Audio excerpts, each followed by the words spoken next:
I would imagine you probably want to start with approval of the minutes. Is that accurate? Yes, please. Okay. And do we have those here or just from what people read? Yeah, I sent them on an email a couple weeks ago, so if people have them, I don't have them in printed copy. Does anybody have any questions about the agenda from last time, the minutes? Nope. Okay, so do I have a motion to approve the minutes from the last meeting? Make a motion? Yeah, okay. Second? Second, okay, second, all right, so all those in favor of approving the minutes from the last meeting? Aye. Any opposed? Okay, thank you all very much. So we're gonna go ahead and get started, Eric, and you're gonna do a welcome and some introductions. Yeah, thanks, Anna. So there, tonight's meeting will run very similarly to previous meetings. We're going to talk about transportation tonight. That'll be the big topic of conversation. Staff will be listening in the background, listening to your guys' ideas, strategies, concerns, that kind of stuff. We have a couple different guests tonight. I'll introduce them in a minute. So they'll be here to help present, answer any questions you guys may have, and we can kind of go from there. And after transportation, we'll talk about the vision statement. I know you all were able to review some of that ahead of time. I sent out the results of the SAC opinions of the 3 drafts that we created. We can talk about that and make it a little closer, and then we'll wrap up the meeting like we usually do. And real quick, just so everybody knows, thank you for bringing pizza. So we have pizza over here. We have a whole buffet. We have a sweet potato soup today, which is the purple sweet potato. And then we have. So good. Thank you. And then we have some homemade, rosemary bread, and everything is gluten-free, dairy-free, egg-free, refined sugar-free, except for the pizza. There we go. Let's be there, so help yourself. So just as usual, like we've been doing, just to give a brief update of the process and timeline, we're in the heart of the plan development still. We're again in those drafting and creation of strategies and different ideas for the implementation portion of the Region 8 plan. And we'll be talking about zoning, I think beginning April is the plan. And when we get a little closer, we can talk more about that, but we do have one more month in March. We're gonna be talking about housing and schools, before we get into the fun stuff with zoning. And just again, kind of where we're at overall, a good visualization. We're there. Halfway there. So regarding transportation tonight, there are a few things we've heard throughout the entire process from you all, from members of the public. And it really just, again, focuses on wanting to make sure South County stays South County, keep South County rural, right? And that's a constant we hear. We want to make sure that's at the forefront of our conversations. But again, safety is another big component of these conversations, especially when it comes to transportation.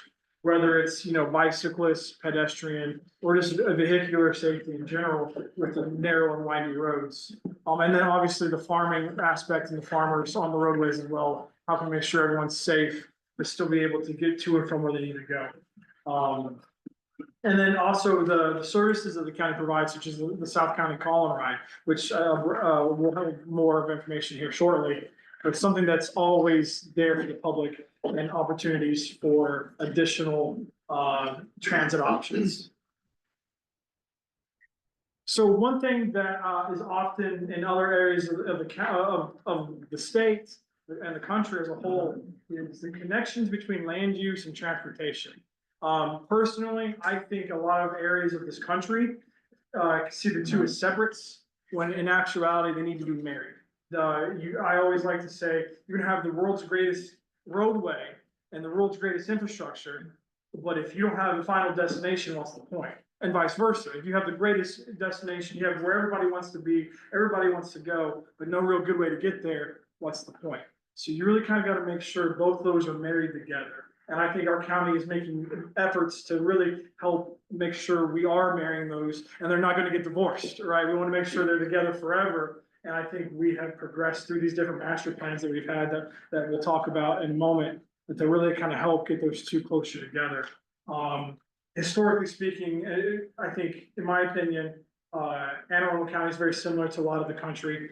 Very car centric. The development occurred, and how it is occurring people rely more on automobiles than they do potentially walking and biking.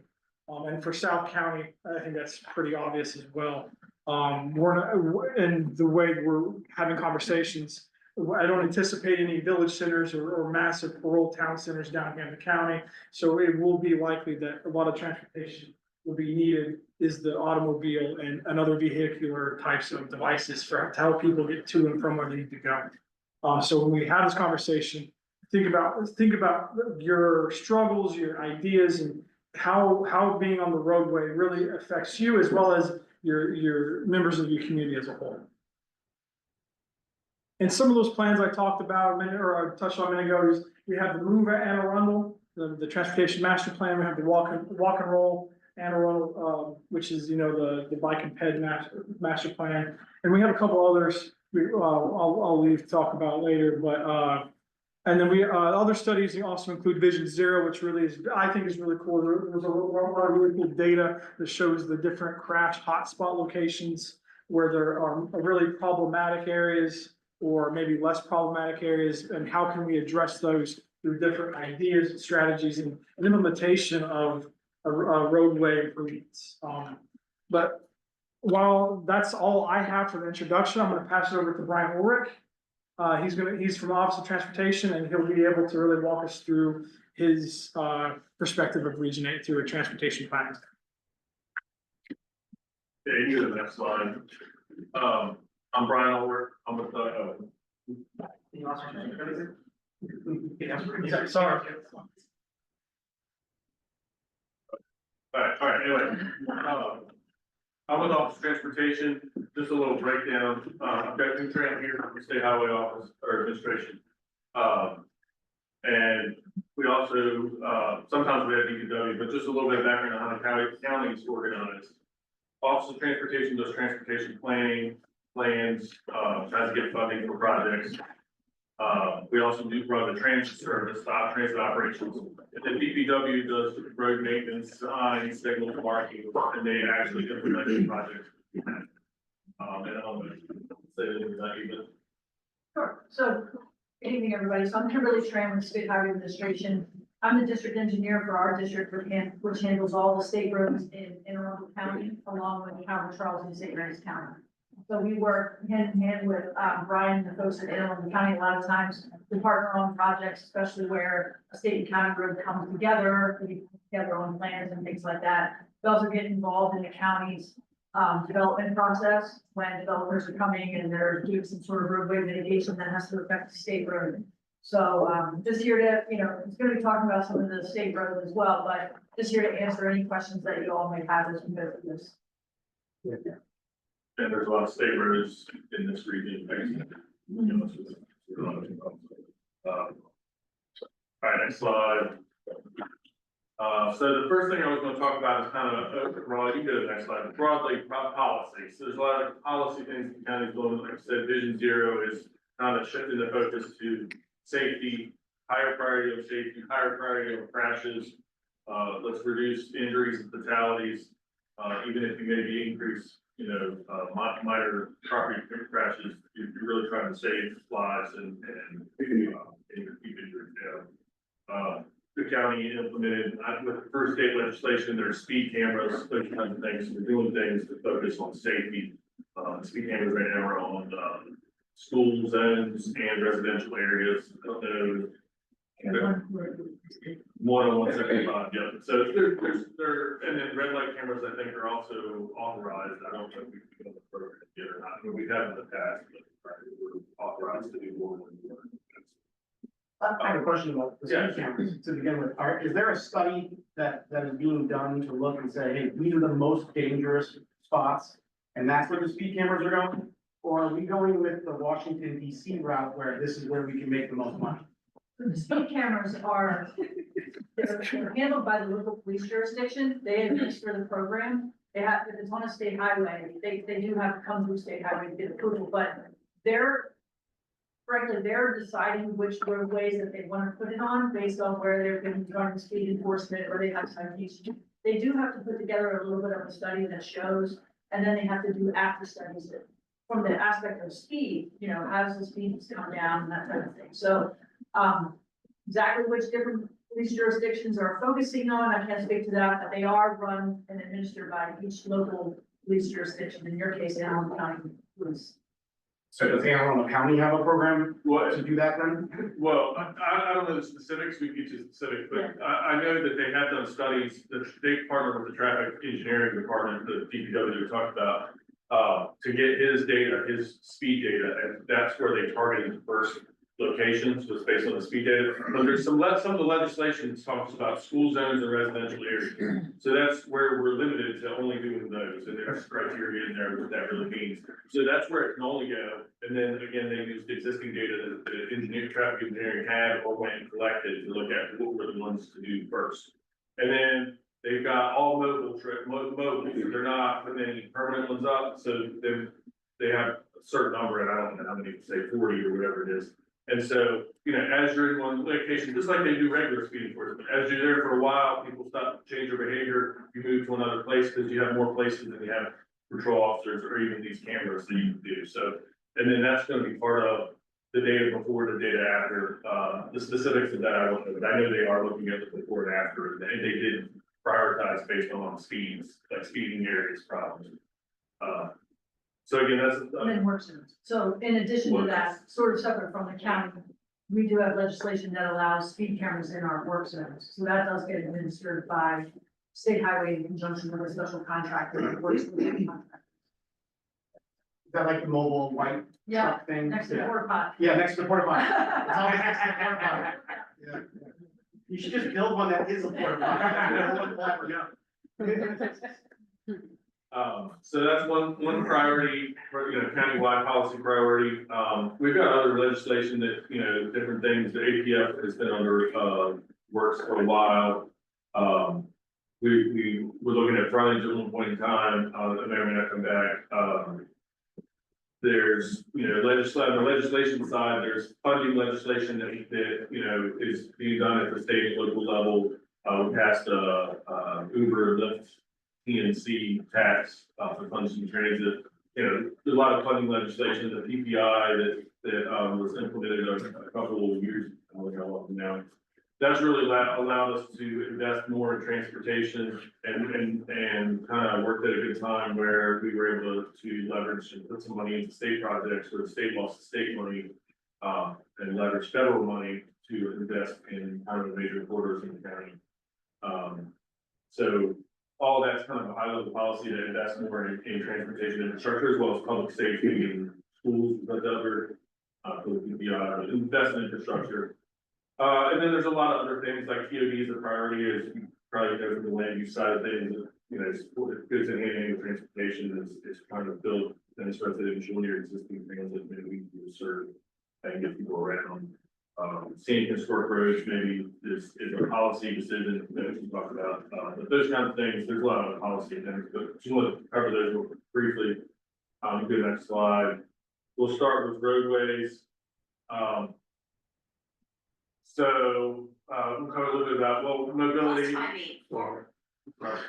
think you guys looked at the LEHD data before, so we'll jump to congestion real quick, safety, let's talk about some projects or some issues.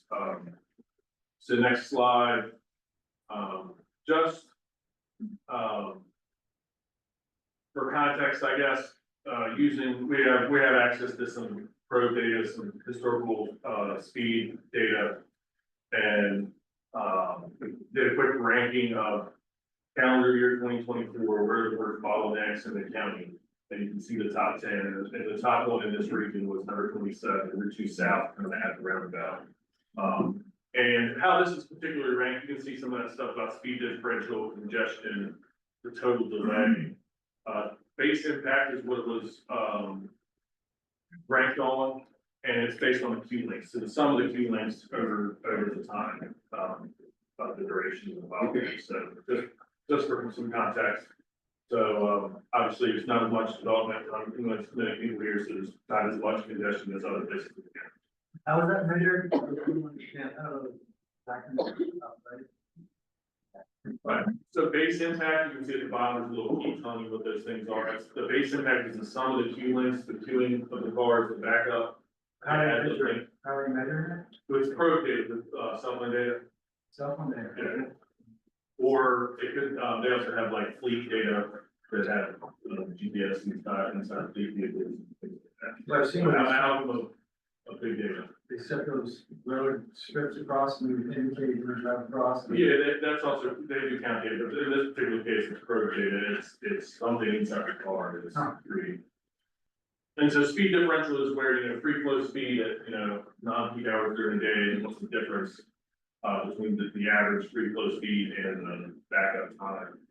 So there's a lot of different ways to measure.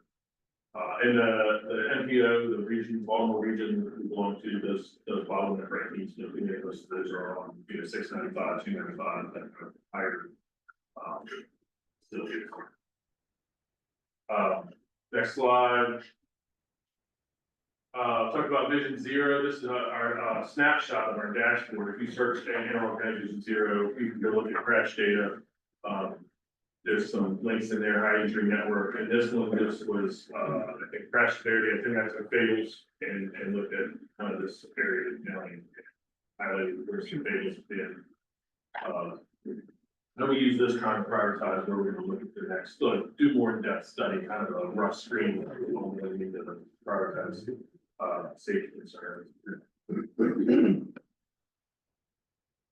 So some roadway issues we're aware of, and we'll go through these one by one. But just, some of these roadway intersections, state intersections. I had the flooded in 214 because, it closes the road and I go that way a lot, so. But, resilience is the issue, and in other places in the county, we've got, flood warning barricades and automated, flooding systems.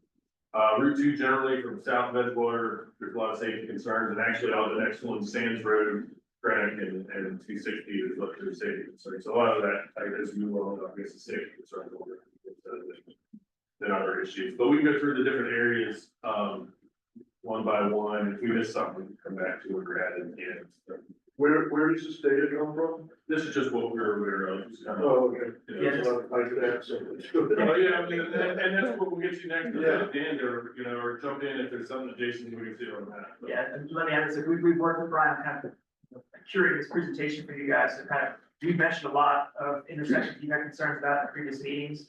So it's kind of listed in here, and what we'll do is kind of move generally from north to south, through the region and kind of take a look at these different intersections and road segments. And talk about studies and things that have been underway about them and try to get recommendations, ideally, I think in this plan, as I've done in the other regions, we can identify specific places and things we would like to see. Maybe it's that, hey, this needs to be studied, or maybe you have a specific recommendation. We want to see it, stoplight here, we want to see it, a new traffic circle there. And we can incorporate this kind of very specific recommendations in the plan that helps then inform office transportation and state highways if they're doing studies in future years. And hey, this is what the community wants to see. Obviously, we're not going to design the solutions.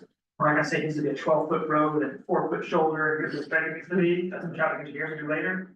But it's really useful for us to identify, hey, these are the areas the community is most concerned about, or we think these priorities are for investments that we'd like to see. And put it in context to our previous discussions, we know there's a long laundry list of a lot of intersections, a lot of problem areas. We'll be able to fix them all in the next few years, but putting it in this long-term plan, puts on that long-term list, we're thinking about a 20-year time horizon. And as Brian put in the context, a lot of bigger congestion problems, more traffic accidents are up in northern part of the county, and that always kind of ranks into the prioritization when it comes to the county budget or the state budget. But again, it's a good place to identify what's important to this community. So we can start with Staples Corner, 424, 450. I guess more specifically on this side. Queuing on 424 approaching Crofton, goes past. But it's been as far as Route 50, I've been driving the other way, so, you guys probably better than me, but, yeah, that backs up a lot. Some of that is to do to the intersection itself, it's real tight with that, one is distance there, there's not a lot of room for widening. There's probably some things you can do, but there was a previous study that OPZ did, kind of a master plan for that area that looked at some like, say connector road, a way to develop this area. I don't know if you guys have seen that or not, but I'm sure, Markers and money can share that with you, for context. So I live right there at that corner. Okay. Which corner? 424. I know, which quadrant. Oh, south Okay. of that. So, the real problem is the timing of the lights. How do you get the lights retimed or looked at? Because there's that red light at that corner, but 50 feet beyond that is Underwood Road. And that light will be red while this one's green, so no one moves. And then when this one goes red, that one's green, so no one moves. And it sits there. And Underwood is a side street. 424 is a massive pass through. So in my brain, I'm going, 424 should have the right of way. However, as soon as one person lines up on Underwood, the light will change. And it doesn't matter how long, there's not like it's gotta be green for 3 minutes before it will change. So how do you get that retimed or re-ruled or whatever? And that would open up a whole bunch. We'll take a look at that. I tend to think that we might be treating 450 as the main line, which now is sort of back, we have more signals going and that's where high school. But 450 is the main line, it's gonna have a line share of the green, and then Underwood is just gonna match it, which it doesn't need to, right, like you said. Yeah. So let me take a note, we can take a look at that. They are connected, I mean, they are interconnected, so they should be able to run in the system together. We did have some changes that we made from the high school, and a lot of southbound traffic is turning on to Underwood. Yeah. And over to the school, so, But it seems like 424 should like be at least green for at least a full minute or a minute and a half. And if someone lines up on Underwood, even if it's only been green for 30 seconds, it stops it and Underwood then stops the flow of 424. I'll note too, as we look at this slide here, you see the shading that's kind of shading there. So this is our border line between the two. And the green in the lower left is Bell Ranch Park. And it's gonna be priority for the Crofton community to have some kind of pedestrian bike connection, to be able to go from, the residential area to the north of 450, to be able to have kids to go down there. That's in the county's bike pedestrian plan, that walk and roll plan, and the Crofton community can advocate very loudly for that. And I think it's in our program to look at, the program. I mean, in that area, maybe a pedestrian overpass or something. I don't think there's anything to worry about. It's not on right away either. Yeah. Very good.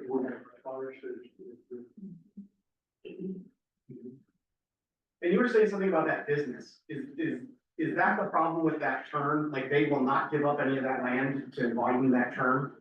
Well, it's just real tight there.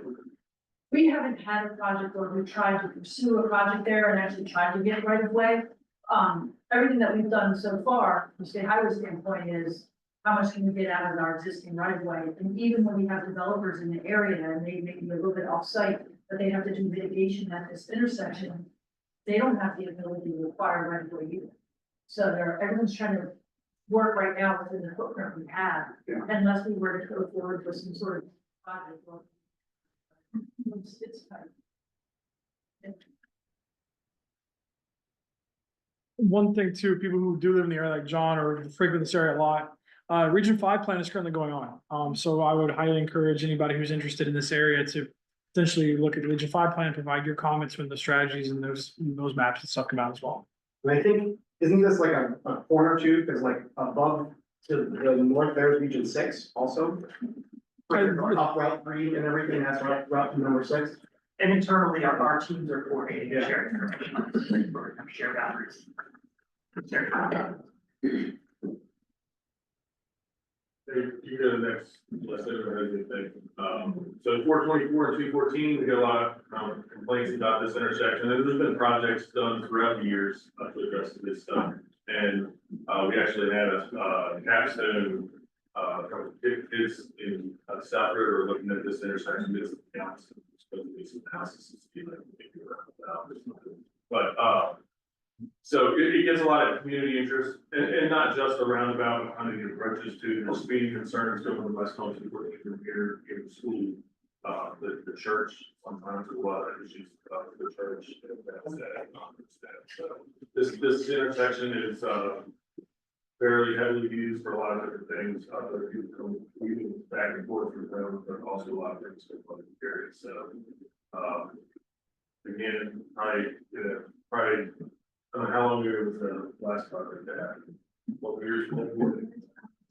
Yeah, it's about 20 years, so, maybe not a high priority, but it is a lot of complaints that we get, and issues about the wild. This group is sort of talking about situation a lot, you want to share? Yeah, I was gonna say, what makes it a high priority? Just fatalities or? No, it just depends on, I mean, part of it is public, public demand of this priority. I mean, we look at, if you're looking at overall numbers, you're gonna be looking at a lot of other intersections that have bigger traffic, more traffic and more delay. But as far as the region of the community, this is one of those hot button issues. And so the county tries to do a good job of spreading the money around, it doesn't just go for the one region or wherever the most traffic is on, it does try to, address everybody in the county. So this is one that, we looked at and stopped the money spent at this time. So, again, if the community says, hey, this is a priority, then that would be us to start looking at that. And I'm just saying, I mean, you have questions, but a lot of times other citizens besides who are on the committee, regular citizens will reach out to their elected official, in this case, the councilman, or maybe the delegate or state senator in the area, and they come to state highway. We get elected official interest in the area, so like, I mean, I've been real interested in this, because the constituents are going to hurt. Well, so I live, my house is right there, I could walk over if there was a way to get through, it's crazy, but. So I'm on that intersection every day, multiple times a day. Just thinking about it long term, there's a farm back here that's gonna go up to sale and it's probably gonna become developed. Is there any way to make, it's the turns that cause the crashes. Is there any way to make like a turn lane? There's a turn lane if you're coming that way going toward, but there's not if you're going toward Riva. And especially the crazy turn is the one that comes from business. So, yeah. Kitty corner, but that interior design. Oh, That's the corner that we get all the complaints, but we put the flex post on the shoulder. Yeah, so it's really an awful turn, and the fact that when people are coming from, I guess, north to south, they don't, that turn is so sharp that it just causes all kinds of craziness. But if you're thinking about it long term, and there's going to be even more traffic there, I think it might need to be notched up the list of financial priorities, but I would pretty much say the best way to go about that is through your elected process, not through these recommendations here. Yes. Okay. I mean, it is important to put it in here. This is the plan that gets adopted, and so, the council adopts it, and it's also the council adopted plan. But yeah, I mean, obviously, you reach out to your elected officials and say, hey, this is what the community wants. And tell them how much interest you have. We know the councilman Ledbetter is already aware, she's come to us. State Highway is in the process of putting like a concept together for improvement.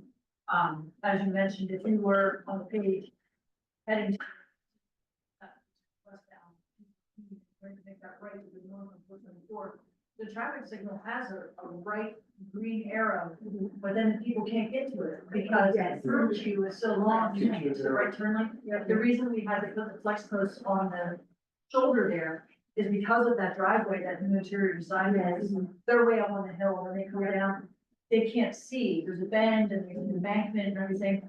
And so people will be just driving up the shoulder so that they can go make the right turn, and then we imagine being the person that lives there and you're in a fender bender like almost once a week, right? So to the other people on 214, there's not much chance you're gonna get in a crash, but if you're a person that lives here, was guaranteed you're gonna get in a crash. So before they live there, the previous owners asked us, and we blocked off the shoulder back then.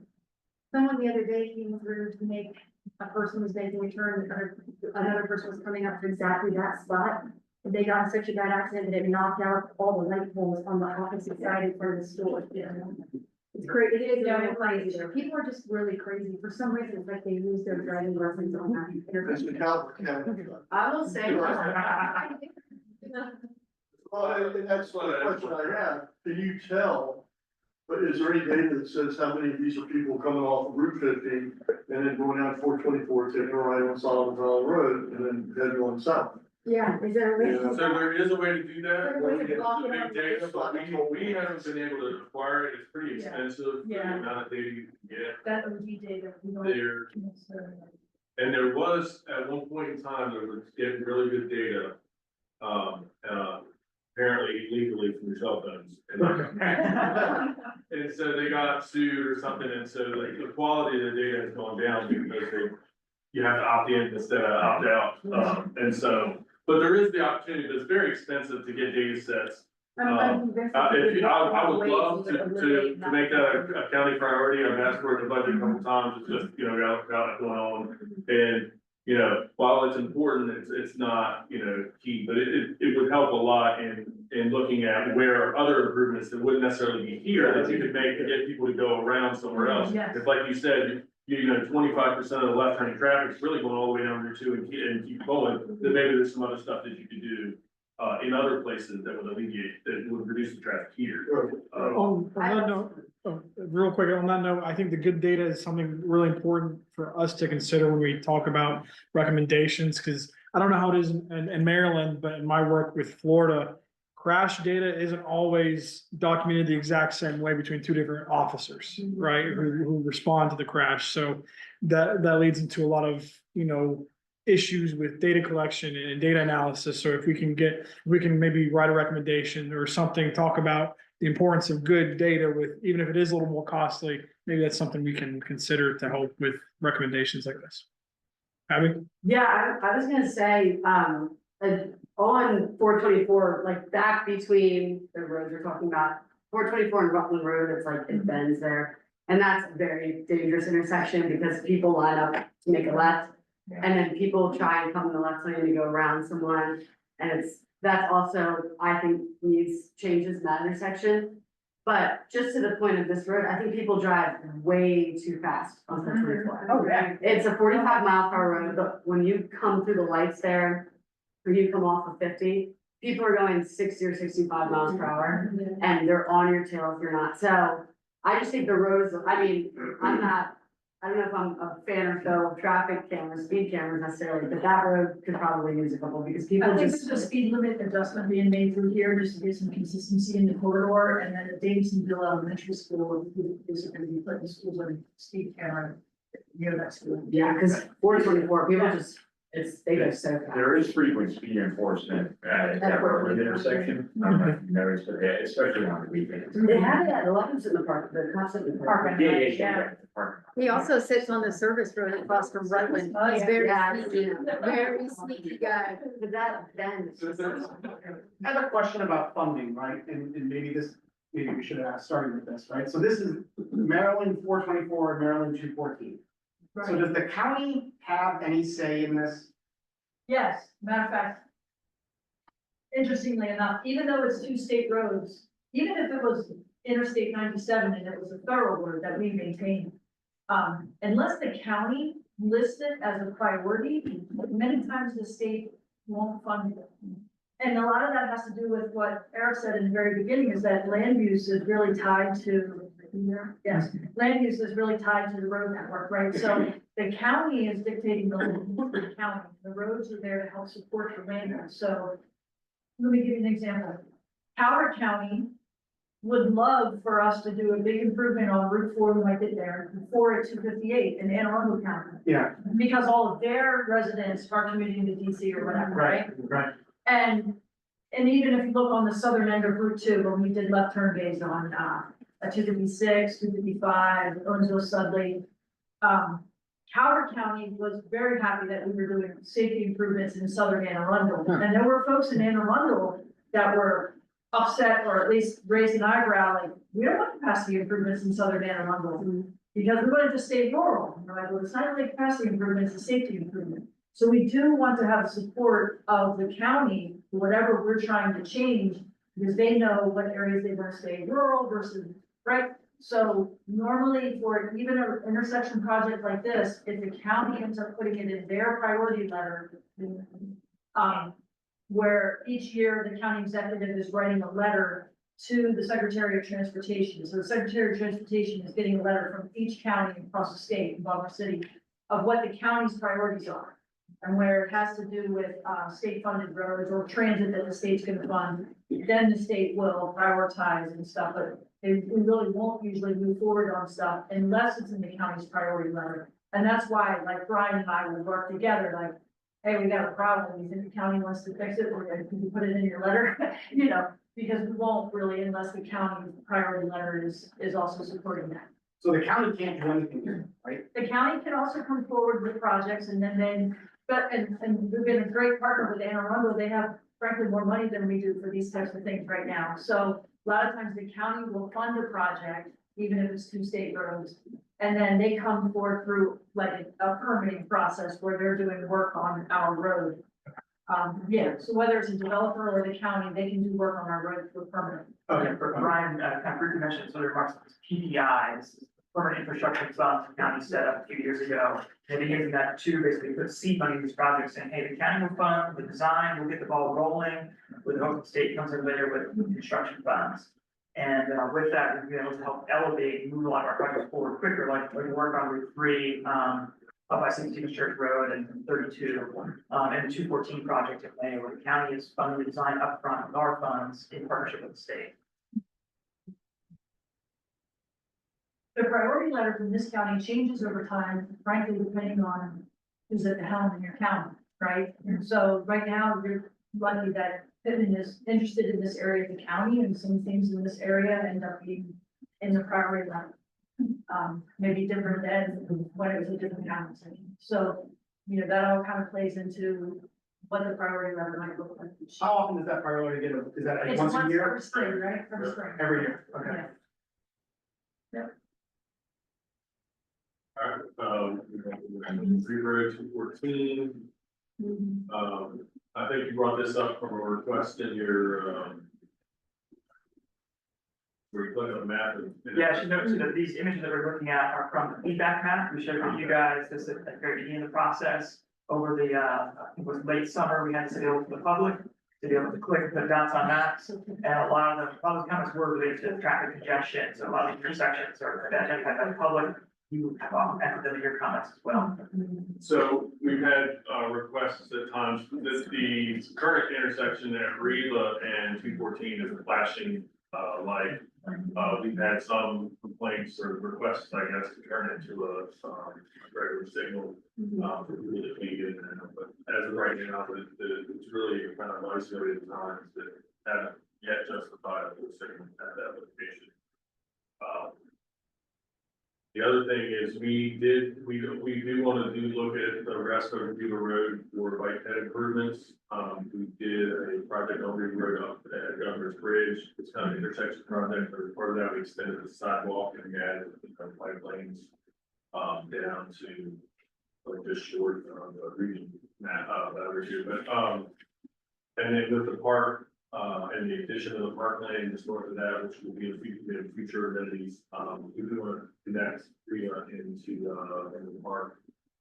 Provide some kind of like that access there and get requests for that as well. So long term, that's kind of long term thing that we can go through, just like Bell Branch would like to connect Reba Park to the community. And then I'll just bring up, you know, right there at the Public Works Yard, kind of down the hill and go east of Brick Church, here's the point, that road floods regularly enough that you can count on it to do it every once in a while here. So, you know, that's one of those other, you know, things in the background that at some point there's a lot of resilience money. I think there used to be like a fish passage, there's the county guard where they're looking at doing some stormwater retrofits. So I think there's a lot of synergy there to get a project at some point, but again, it just hasn't risen up. Especially when flooding happens, or even there's a crash and something, you know, in other places that, you know, when the road is closed, it has a big impact on, you know, everybody's got to go down to the Brick Church and the 2 intersection, which has a lot of problems that we'll get to in a minute. So when something happens on 214, that just makes that intersection worse. Safety wise, is the biggest concern about that intersection. So the closure isn't just because of the road being closed, and having the roads, but you have to use a less safe road in your intersection. So Brian, I have good news for you. We did finally get approval to signalize 214. Okay. Yeah, and I think the fourth leg over there is like a gas station or something. There's two driveways. So one of those driveways will be, I think they'll both still be there, but one of them will be signalized. The fourth leg of the intersection. I don't have a schedule. Some of our signal projects are taking quite a while. Used to be 12 months, now they're down to like 36 months. So we might still be a year and a half or 2 years away from this, but it will be kind of. And there's a couple of things that will go through that I think you have something. Yes. I forget. No, that's great news about that, because I actually use that auto repair shop that is at that gas station. Okay. And instead of making the left to go home, I'm always making the right, going the safe way, turning around.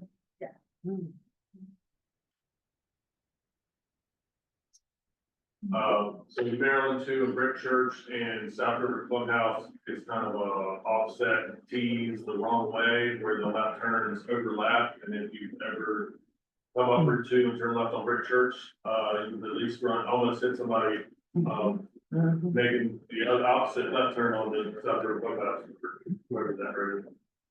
So that there is a very dangerous intersection because of the proximity of the road and the high speed of Route 2. Everyone, is leaving edge water and there's not a light for a while, so they're starting to go. And there's a lot of traffic, and so this is another one that's on my list to get some attention at some point, because again, there's a lot of issues in the county, for all these intersections you guys have, all the regions have their own problem areas, so, funding is important. I mean, if you had enough money to fix everything, it'd be a lot of money, so. A lot of that is people are using it as cut through, so they avoid Central Avenue, they avoid the light at Central Avenue. Yeah. How hard is it to change the speed limit? I mean, I know, it takes a long time for people to get used to it, but is it hard to go from 55 to 45 until after this intersection? Well, you can change the speed limit, you just change the sign, doesn't always change the curve. What do you got? Right, so then you're creating like an enforcement, the county has a lot of enforcement needs to be keep up with. So it's tough to, in an area to just change the sign and try to get compliance without maybe some other type of traffic calming project or something that can change it to you, instead of trying to push people to slow down. And it looks wide open, right? It looks like you just running through the woods and then all of a sudden you have these two offset T's. Yeah. So. On that note, Region 9 produced a couple things, and one of the conversations we had, I forget, it's like the 4 E's of traffic. It's like education, enforcement, engineering, and I forget the others, but Emergency response. that's the thing, yeah. So I think education is another big key component, whether if it is a change of speed limit, educate the public that, hey, this has changed, or just educate about safety and roadway. I know that's easier said than done, and I know a lot will go in one ear and out the other for a lot of people too, but at least there's efforts to be made to help educate public members overall who have the same issues that you all do. And again, there are public education campaigns that are kind of at a bigger regional level. I don't know that we've had dedicated funding to do that kind of on a more local level, but it's also something that we're trying to advocate for, especially with Vision Zero, and try to get education for a variety of things, not just speeding, but to get that out, which can be more funding to do that. And a lot of these, I think we're gonna keep going down Route 2, but a lot of these are speeding related issues on Route 2. Has there been any study by minds greater than mine of the impact of posting the speed limit in the lane? Having it posted on the lane? Like, David Martin. Yes. Because I've seen it at least one other place out of state. And I find it much more effective than a sign on the side of the road. Places where we put it on ramps, like we know when the Arundel Mills, Route 100, and the Arundel Mills exit. Because it's a little tight turn there, we get to Bass Pro. But I don't know if I've seen it on just a main line and highway, that's interesting. And I haven't seen any research on whether or not. It would be effective. Yeah, there's a lot of like crosswalk marking studies and other marking studies, but I have not seen a speed limit on the study, so that's always investigated. This is the one I think Kim could probably talk to, as well, but, this is the dangerous intersection with fatality recently, and I think that's sort of the latest efforts. Yes, another one that the councilwoman asked us to look at again. We did a project here years ago, and that's how Burnsville ended up with the two-lane approach, so the right turns were separated out, and the northbound left turn lane is very long now. Sometimes if you're trying to make a left off of Birdsville, and you look to your right to see if you have a gap in the northbound traffic, you see a line of cars sitting in the left turn lane, and you think you have a gap in the northbound traffic, but it eclipsed your view of the northbound traffic, so we know we have challenging situation there. So this is another one that recently we got approval to signalize the intersection. So we're, signal design is basically complete, but we're working with there's a driveway sort of right in the middle of the intersection of Birdsville Road where the farm is. Which I don't need to work, we need to reach out to that, or anything to do. Yeah. Yeah. I haven't missed a single one till tonight, Yeah. so she's not here. She's not here. I just- Reach out to her and talk about some options of maybe relocating one of the driveways, yeah. I do have a general question, there. What determines, whether you put a signal there or say a traffic circle? So we do have a federal manual that all states have to follow, and it puts forth like, basically warrants for whether it meets the warrants of the traffic signal. And you have to at least read a warrant where you can signal it. There are also, I don't know if they're strict warrants, but we look at roundabouts and we analyze them to see, would it also handle the traffic, right? So I don't know that we look at it in the context of the warrant so much, we say, we love roundabouts and it's good for safety, you know, but will it handle the traffic and process the traffic? So we're looking at that more from, you know, how much delay or how long will the queues be? And in a lot of cases, you'll find that an intersection needs signal warrants, but it also would operate okay with a roundabout, and the roundabout might look like it's the safer option. But frankly, the order of magnitude, it costs so much more, literally 10 times as much. Like a new traffic signal these days is probably about $250,000, and it's like more than $2 million to build a roundabout. So. signals, although it's- Building yeah. around. You can look at, yeah, you can look at.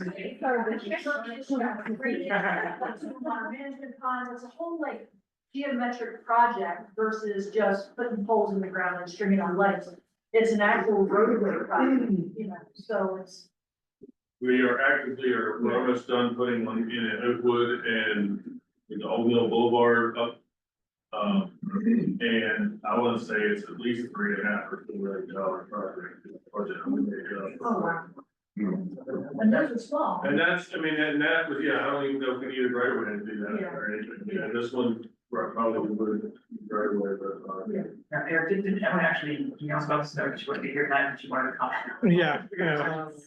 She was. Oh, she got a comment, there you go. She wanted to ask if a roundabout would be, you know, possible there, she preferred that over a signal. A lot of people have actually mentioned it to me just because they know I'm sitting on this committee. Yeah.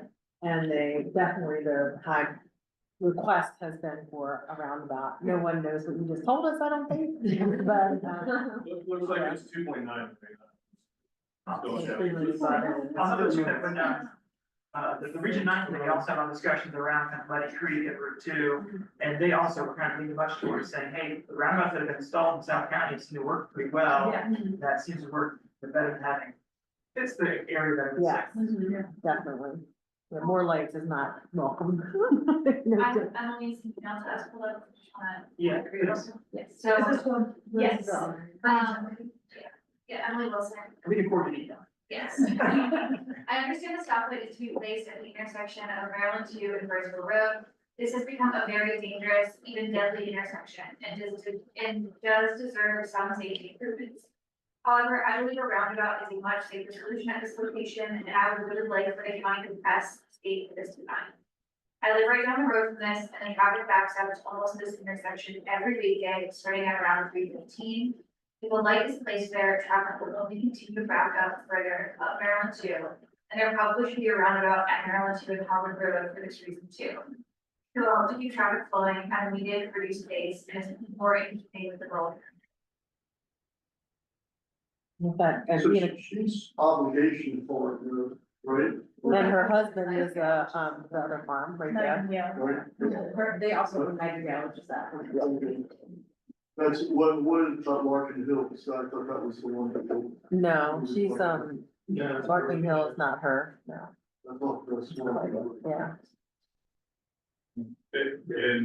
And I think that intersection we have, where your improvement has been an issue too, returns to kind of the same issue. For the last. At Birdsville? We had Birdsville and Mill Swamp, the kind of similar issues. Oh, yeah. That's another terrifying left You turn. said a light's already been approved? Yeah, it's already been designed, for the most part, except for the deal with environment. What do you recommend for us to do to try to help maybe Yeah. recommend a roundabout stay? Thanks, I mean, why is it?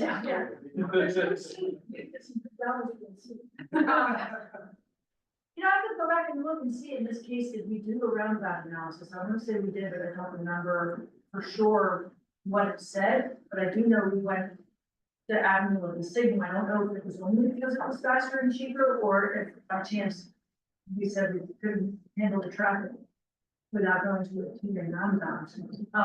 So as someone, again, I live on this road, so Yeah. I would use that a lot. One of the big problems we have on this road is dump trucks and large heavy duty trucks. Yes. And I really feel like if you were to put in a roundabout further to what Anna's saying, the feel of it is a little bit different. They're not gonna get up to speed at 90 miles an hour before they get to the light at the top of the hill.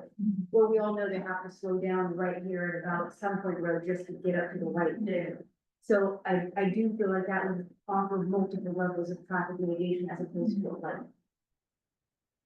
Yeah, we go back and talk with our team about it a little bit. I'll get back through, Brian or you guys there.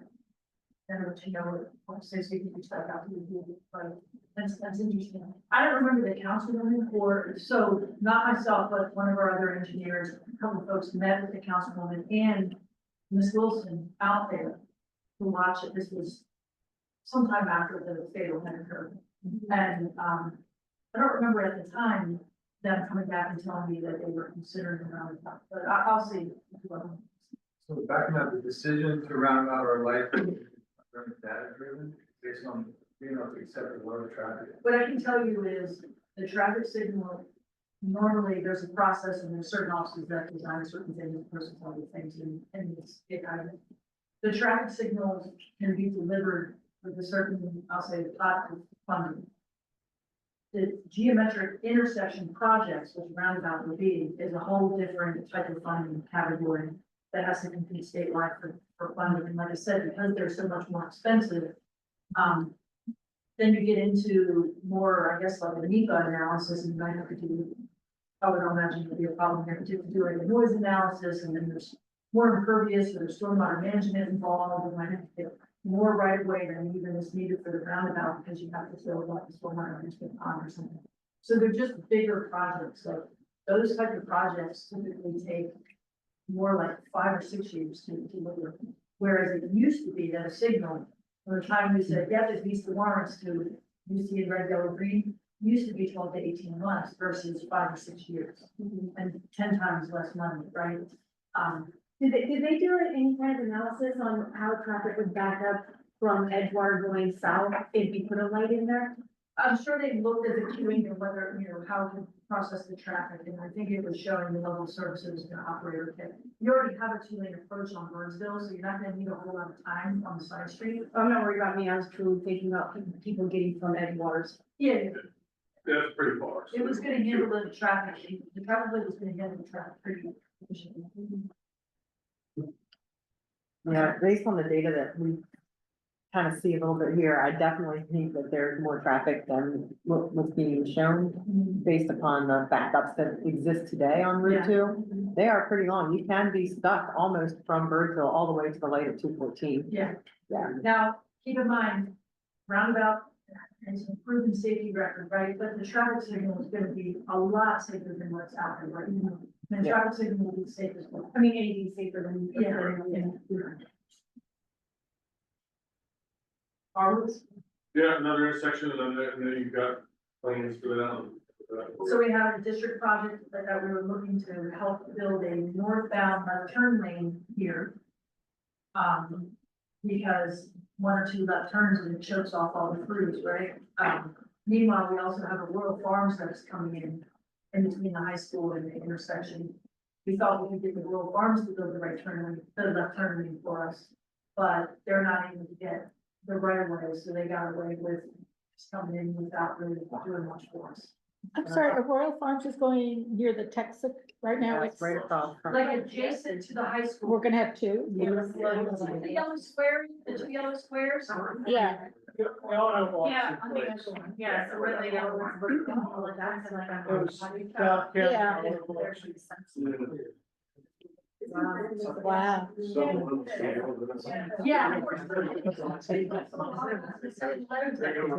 No, they're not.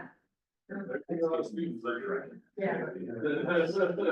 I mean, that area, Southern High School is very dangerous to drive out of and make a left going north. Yes. And the kids can't even safely walk. Point, but we do have a project where we're trying to come in and build a left turn bay, northbound at Harvard Road to help with that. You do know we have this long sweeping curve, and like you said, the high school, we struggle with speeds through there. Yeah. We started doing enforcement. I'm not crazy about Royal Farms coming, but it's what it is. Yeah.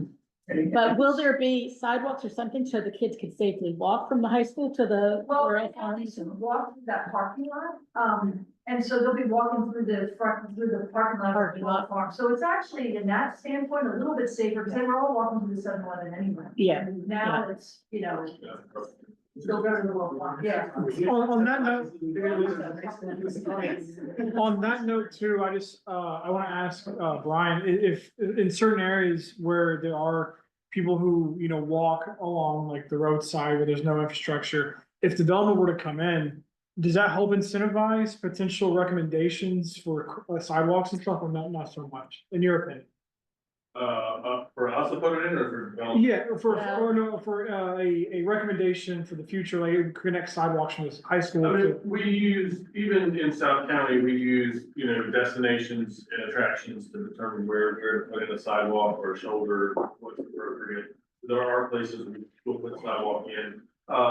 In the past, it's kind of been, if it's commercial, you put in sidewalk, if it's not, you don't, so you did a little thing where like, say, the shopping center right there, the sidewalk just across the front, and that's it, and then it never gets extended or anything.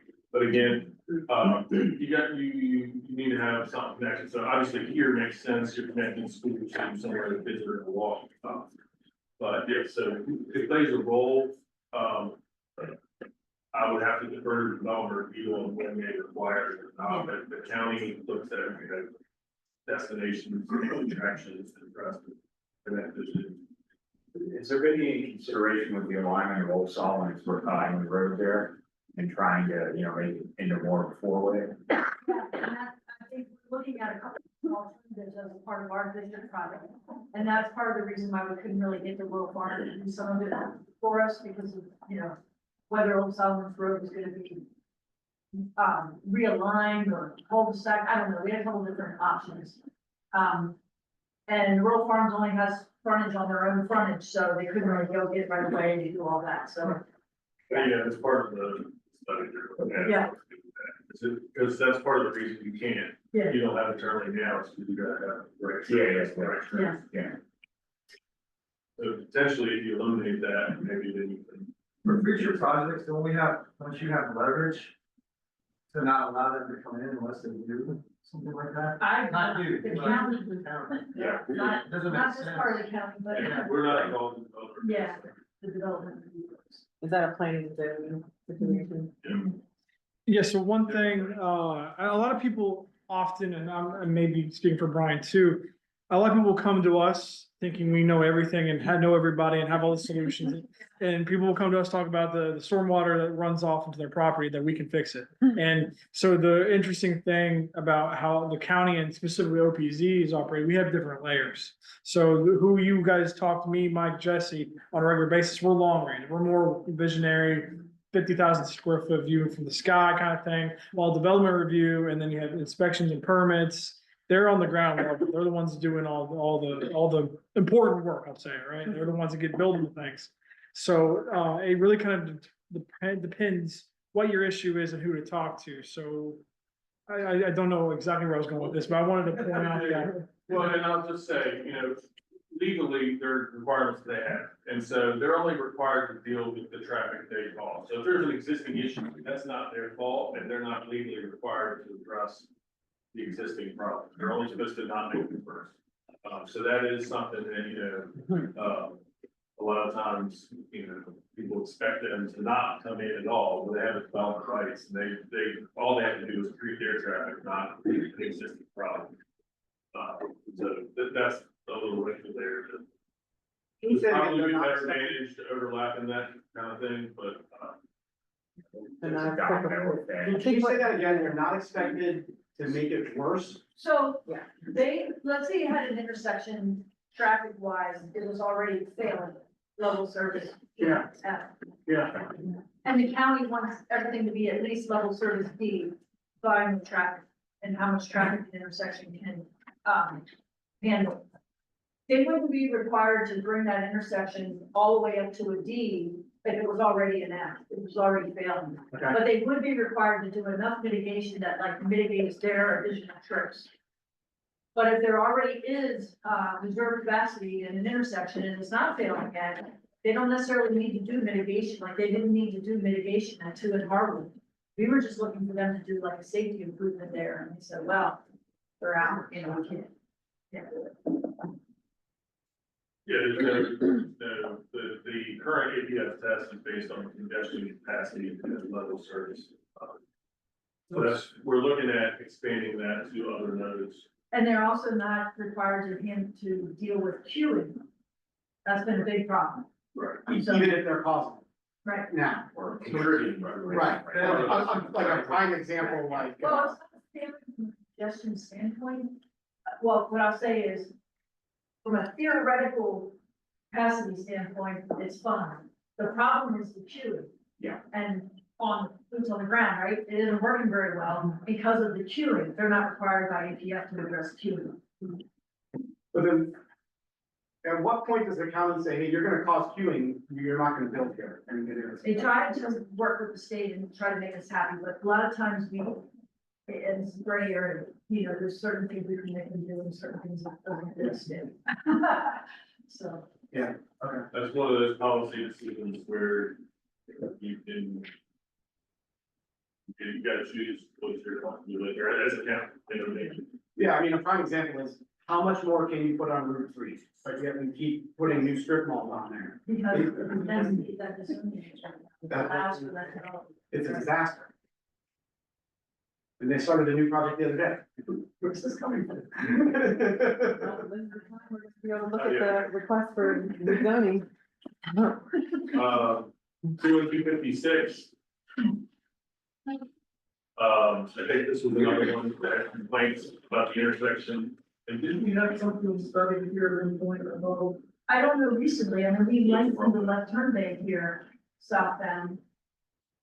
Signalized, right? I wonder It's if not our master signalized, plan or MIF or something looked at this intersection and recommended. You all did they put a turning lane in at some point. Yeah. Was it Yeah, there's not a turning lane No, south. they don't. 258 was. Yeah, 258 is the only. But what, I actually on 258, since you skipped over it, can you take a look, because right now 258 is being treated as a main line. Traffic backs up onto a lot weekends during rush hour. 258. Yeah, because 2 is being treated as a secondary, and I think the traffic volume would say exactly the opposite. I haven't noticed that myself. I thought that was like the best light in the whole county. If you go there, yeah, it's really especially back on southbound on 2. That seems to be where the real problem is, but.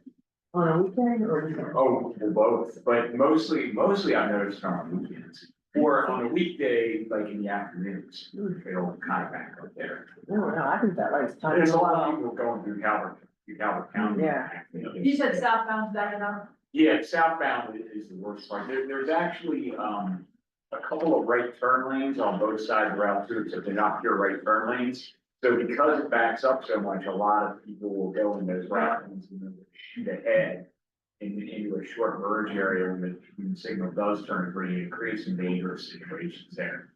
Okay. So we skipped over, Lothian Circle, is that not an issue?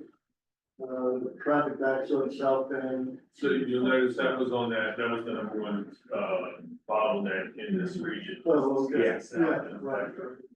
Yeah, it was So we're back doing a separate. well, we didn't put it on here, because there hasn't been, well, it is a queuing issue and a backup issue, it's not as much safety, some of the others are more safety, so.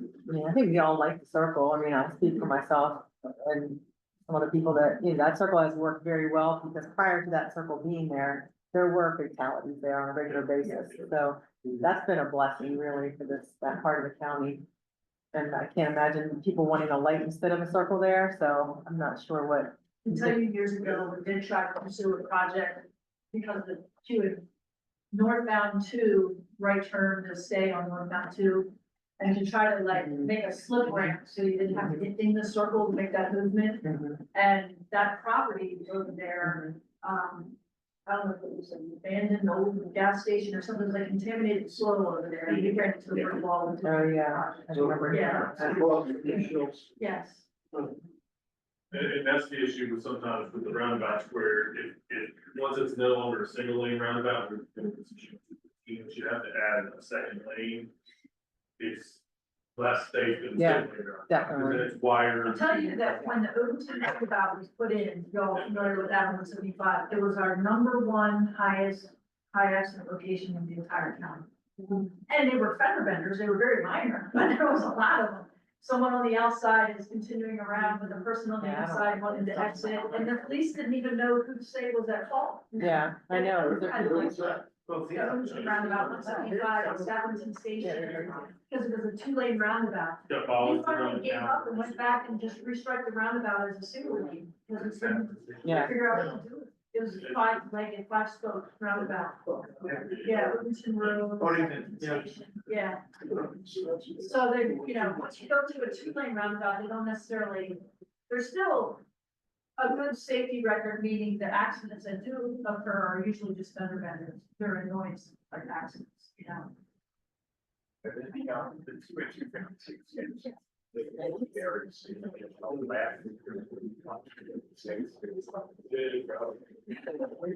always having social media and stuff there. All right, next one, we got a lot to go through, so let's go kind of quick, I guess. I would say two This is fifty-six, the one I mentioned. one of the least, I don't think that's it. This is the one I mentioned, that Calvert County puts this in their priority level for us to make improvements here. And if you've ever come off, I guess, coming from Mm-hmm. 301 to 4 to get over. Yes. The sight distance there is pretty tight, especially when there's traffic. I'm surprised there are not more wrecks than there are. Is that more of the alignment of Route 4 though? I mean, just, Some of it, and it looks like, and there's no shoulders, right? It's yeah, northbound especially roadway, coming up it's very much southbound. like a roller coaster, yeah. Okay. Oh, we go back there for just a second. I want to add to here that, we had a meeting last week, with parents who have kids at Tracy's Elementary, who live at Boone's or Line Street mobile home communities. And they really brought these issues about, Lower Pindell, Upper Pindell Road and Ford, right? It's unsignalized intersection, and we're going from this little road onto a highway. And that was their big drive, saying, this is our big safety concern down here. So I want to kind of speak for that community. Especially as we got the schools to help us out with Spanish interpretation, so the meeting is all in Spanish for all Latino families. We'll do a version in English with other families in schools, when they invite from those same communities next month. But yeah, that was their top concern, was those two intersections and down. Yeah, I agree. They also spoke about Wason's Corner, especially with Boone's, mobile home community is just east of Wason's. They're saying that, if there was continuous sidewalk, from that, family would use that. Currently, it's dangerous to walk around there, as you all know. There's little pieces of sidewalk around, as Brian mentioned, sometimes like a commercial that comes in, like Dollar General, and they build 100 feet of sidewalk, there's nothing around it. So that was their other big kind of transportation request was sidewalks to go from. And people walk here, whether it's sidewalk or not, you know. Yeah, there's no shoulders on 408. for all intents and purposes. Right. And very, very narrow, and, trees, right up against the road.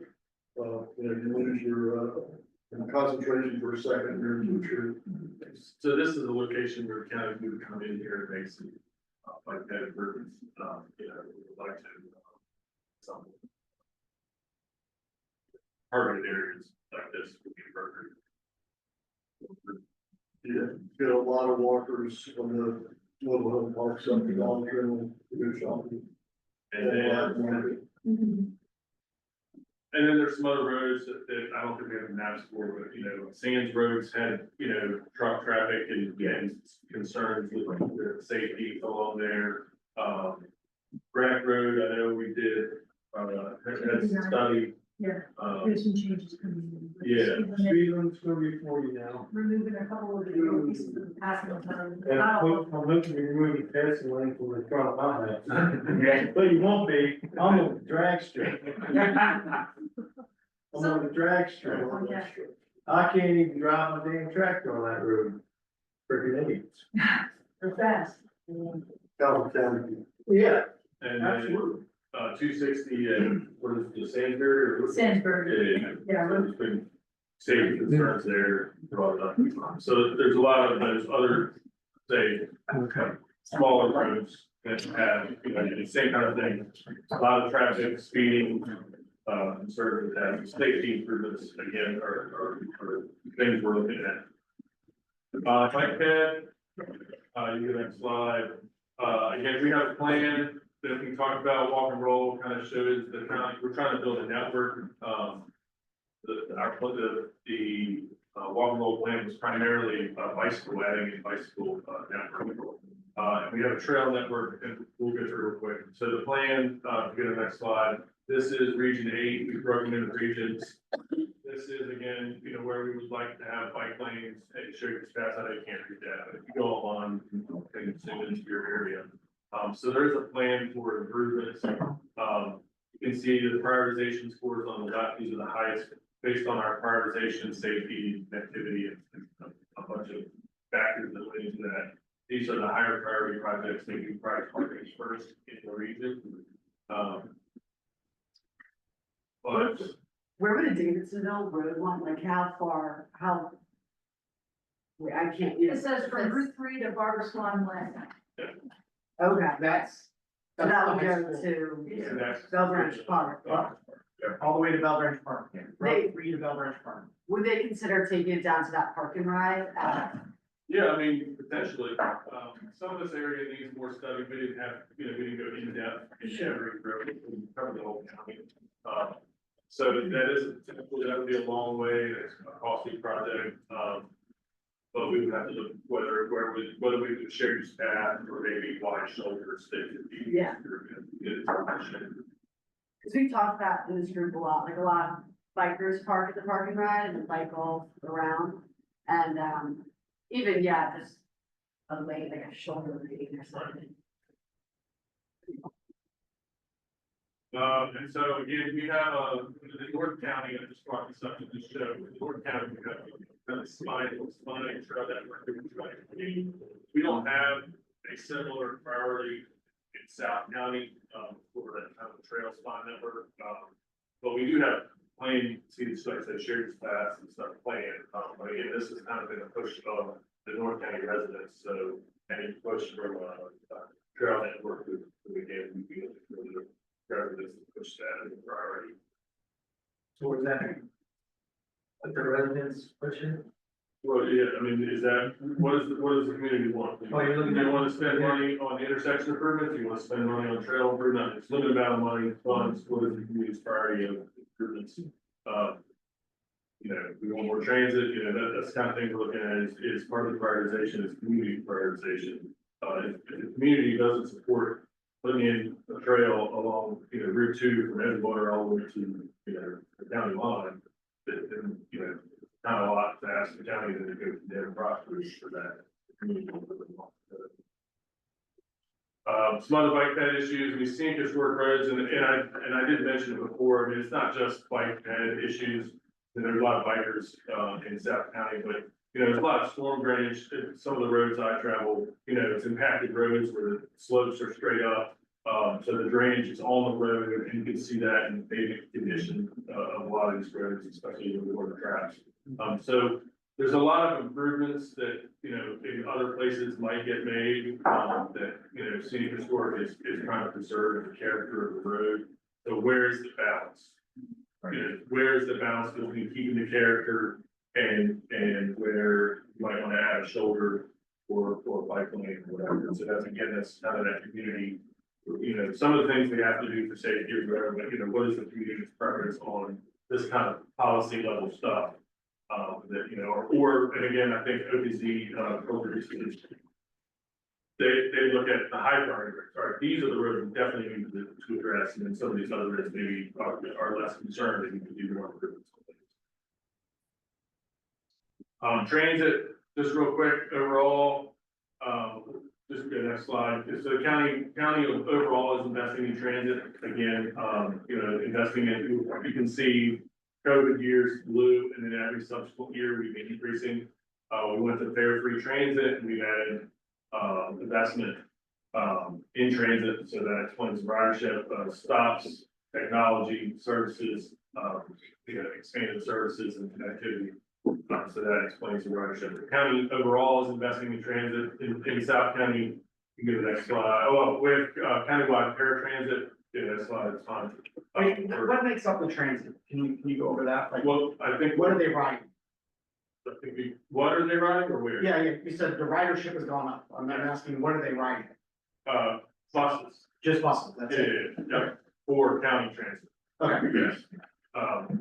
I'll show you in a minute, fixed route, but, we have demand response, this is elderly, disabled, you can call ahead 2 days in advance and get a trip to doctor's office or whatever, it's kind of scheduled, it's intended for people that don't have an option, that, you know, can't get in transit, and they need to schedule a curb to curb, go from in front of your house and then take you in front of the doctor's office. So that's countywide, 55 and older. We also have general call and ride, which is open to anybody. And this is 2 hours in advance. We had a fixed route, transit system that we adopted from Annapolis.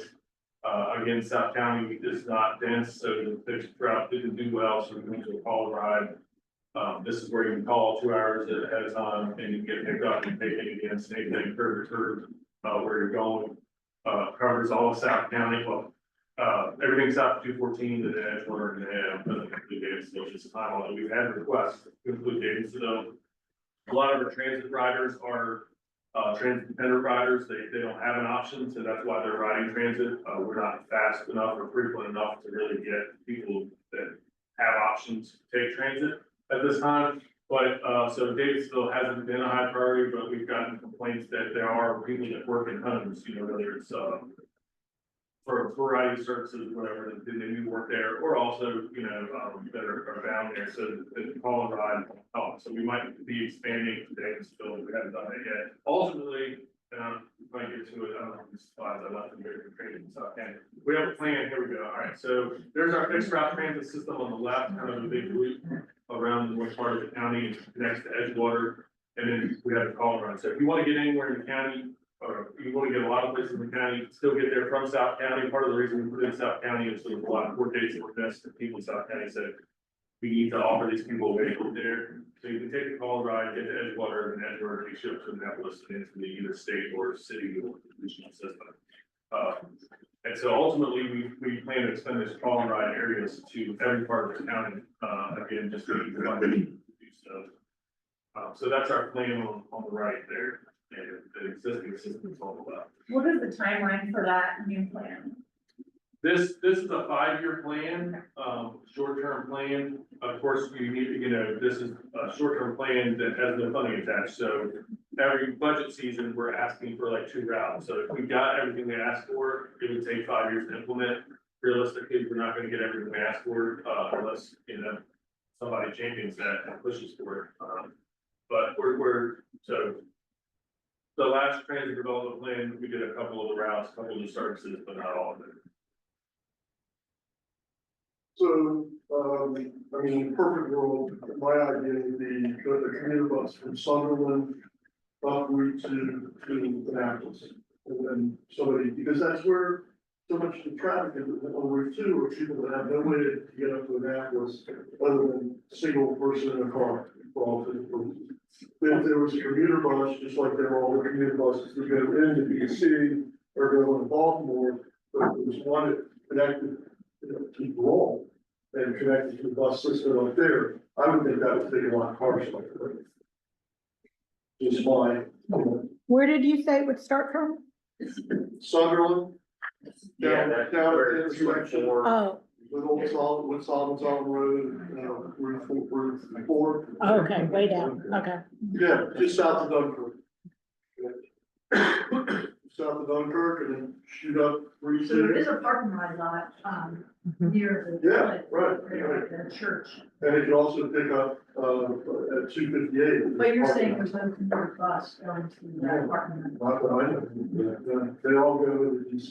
And, right, and so the commuter bus program is run by the state, so the kind of inter-county connections are commuter buses run by the state. And they've actually been cutting funding because of funding issues, so they've been reducing service. Well, after COVID, there was frankly so many less people Yeah. driving Oh, the yeah. bus Yeah. and.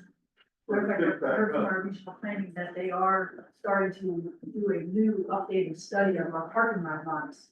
Because lots were full and then all of a sudden the lots were basically empty. Now they're starting to fill up a little bit, but yeah, so they're getting ready to update that study, like we might, commuter buses are all going to see what it is and see what it is. There's a note, I mean, where are those cars on Route 2? That's why I asked about a study for, who's using Route 2. Well, it sounds like they're gonna let our request from Calvert to improve the safety, or they're happy to hear that Anne Arundel's improving safety. Can kind of bet that a lot of Calvert County residents are using Route 2. Yes. Oh, yeah, sure. The Calvert County residents are too, and that's why I wondered, what the percentage of Calvert County residents are. Yeah. Sounds like we might be in for some money in Arundel County. Yeah. Put our hands out to Calvert. Yeah. Is there anything we missed? Is there anything we didn't talk about that is an issue that you guys want to address or questions about? I had a question on bike paths, because I know, so like Harwood Road, for example, is a scenic road, but there is like, some sort of like approved bike path on it, but then there's just the signs that say bikers have right of way, but it is pretty dangerous for bikers on that road, especially for cars trying to get them around with all the turns. Is there anything that can be done just in general, like, for the proper attention yet? So, I mean, in a lot of areas, and especially in South County, so bikes are legal vehicles, they have a right to be on the road. They tend to take those winding narrow roads that often don't have shoulders or things. And we have run into situations where we try to add shoulders and widen the road, and sometimes the community gets concerned about widening the road, thinking it's gonna widen the road. It will make the speeds increase, it could, it could also, make it, I won't say less safe, but you know what I mean, the higher speeds, can also have a negative effect that maybe we weren't intending to. So it's a balance between providing facilities, and where it's appropriate and where it's not, and we're, a lot of senior historic roads. Every time we try to say, hey, add a shoulder, we get pushback from the local resources, say, hey, wait a minute, this is senior historic road, we shouldn't be widening it. In my view, the scenic historic road, you want bikers on there, right? And that's part of the point of the scenic historic road. But it's still a balance between, widening all of Harvard Road in the entire lane, well, just for recreational bikers versus other improvements that maybe. Is there any discussion of doing that maybe piecemeal? Like you've got a curve and maybe you add a shoulder on the curve and then you go back to the regular road. That's very true. You can definitely do that, especially where it's where there's safety concerns with passing bikes. Yeah. Providing passing locations occasionally. And then would that be something that we would then go to like our council person and say, hey, can you bring this? Yeah, I mean, you can start with us in the county road or the state, you know, you can take it to us and say, hey, we looked at, certain places we looked at, or sometimes we are places we're not aware of, you know, that there's an issue, so if you know there's an issue, you can bring it to us, and there might be something we can do that we won't need, you know, a lot of funding or whatever. So definitely bring it to our attention to look at it, based on, you know, what we can or can't do. One way you can bring it to their attention is through the master plan or whatever it is. So if there is like a specific intersection that, you know, like now is the time to be like, yes. Or like in Ferguson's example, yes, we need like a little something on this corridor, let's see if we can get it done. Or if you have a specific comment. Now, this is the time. Would it be helpful if we had like a little mini survey that went out to this group that they could kind of prioritize the ones that you've identified or that we've all identified so far? So we could all weigh in on that, and then it would be helpful to have a more clear picture of what the consensus would be.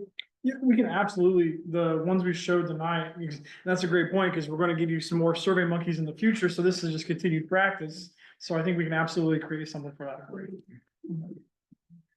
I definitely do, I know you mentioned earlier, like Riva Road, you're gonna extend or attempt to extend the sidewalks and bike lanes, because I think there was a biker fatality on that road. And also on, Governor's Bridge Road and St. George Garber Road, I know there have been biker accidents, because I know my neighbor was in one, but that the people ride those roads a lot and they have, you know, the red or sense, I know that's an intersection.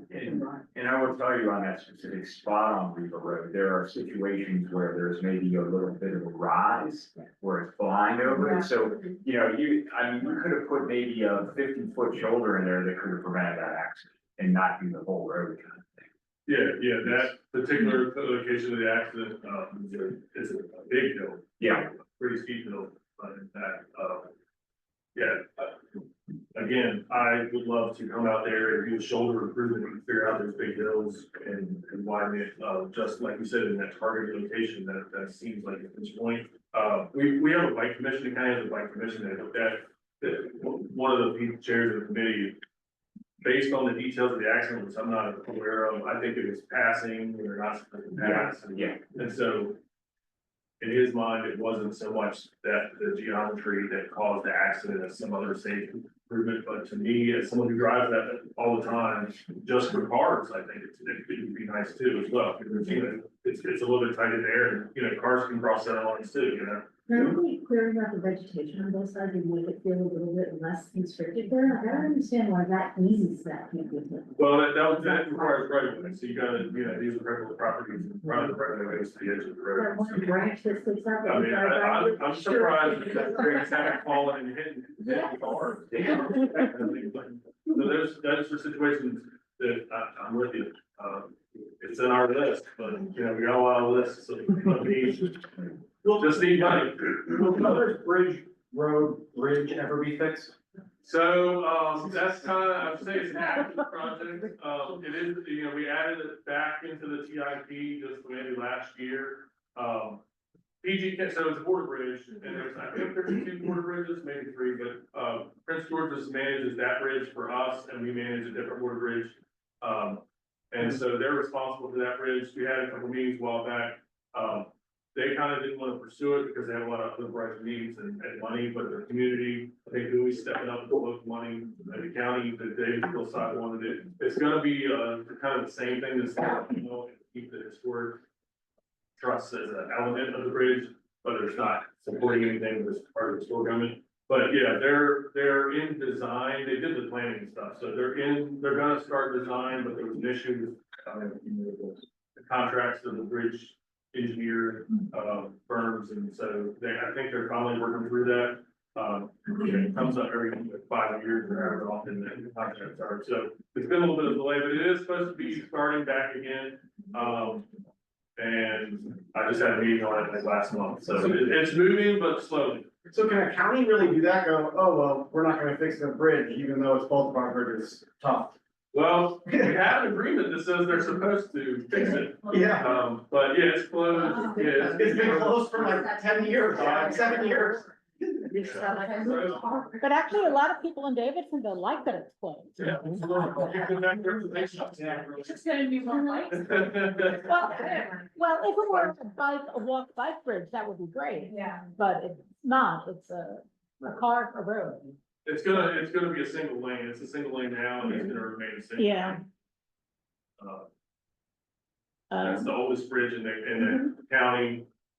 I think it was 1910, maybe, yeah, Yeah. I mean, that area wasn't, well, it floods a lot, there's been a lot of dumping. Well, that's part of the issue, Yeah. there. PG County side, that side floods, and. And people dump a lot of it crap. Floods out a little bit, but it's still gonna flood every, Yeah. it's not gonna pass a 2-year storm, it doesn't have a 1-year storm. now, Yeah. it's not gonna pass a 2-year storm. Again, to fix everything is a huge improvement, a lot of costs, so there is again, fitting into the community and size and the money available. They're gonna open it back up, but it's gonna be kind of similar to what you got now. And there isn't an option just to make it a walk bike bridge? That was an option, Oh, that but wasn't that picked. wasn't chosen, Oh. I think both sides wanted sort of connected use for.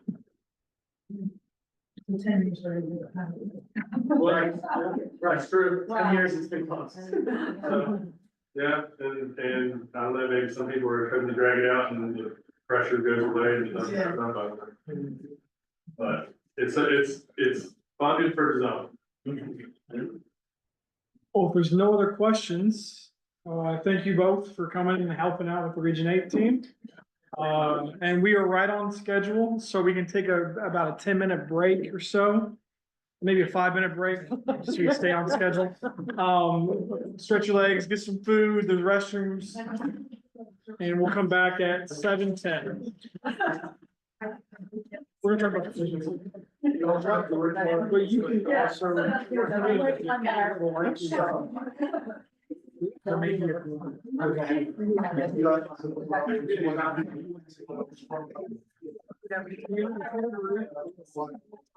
Real quick, so you think. Yeah.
Did you want to say that?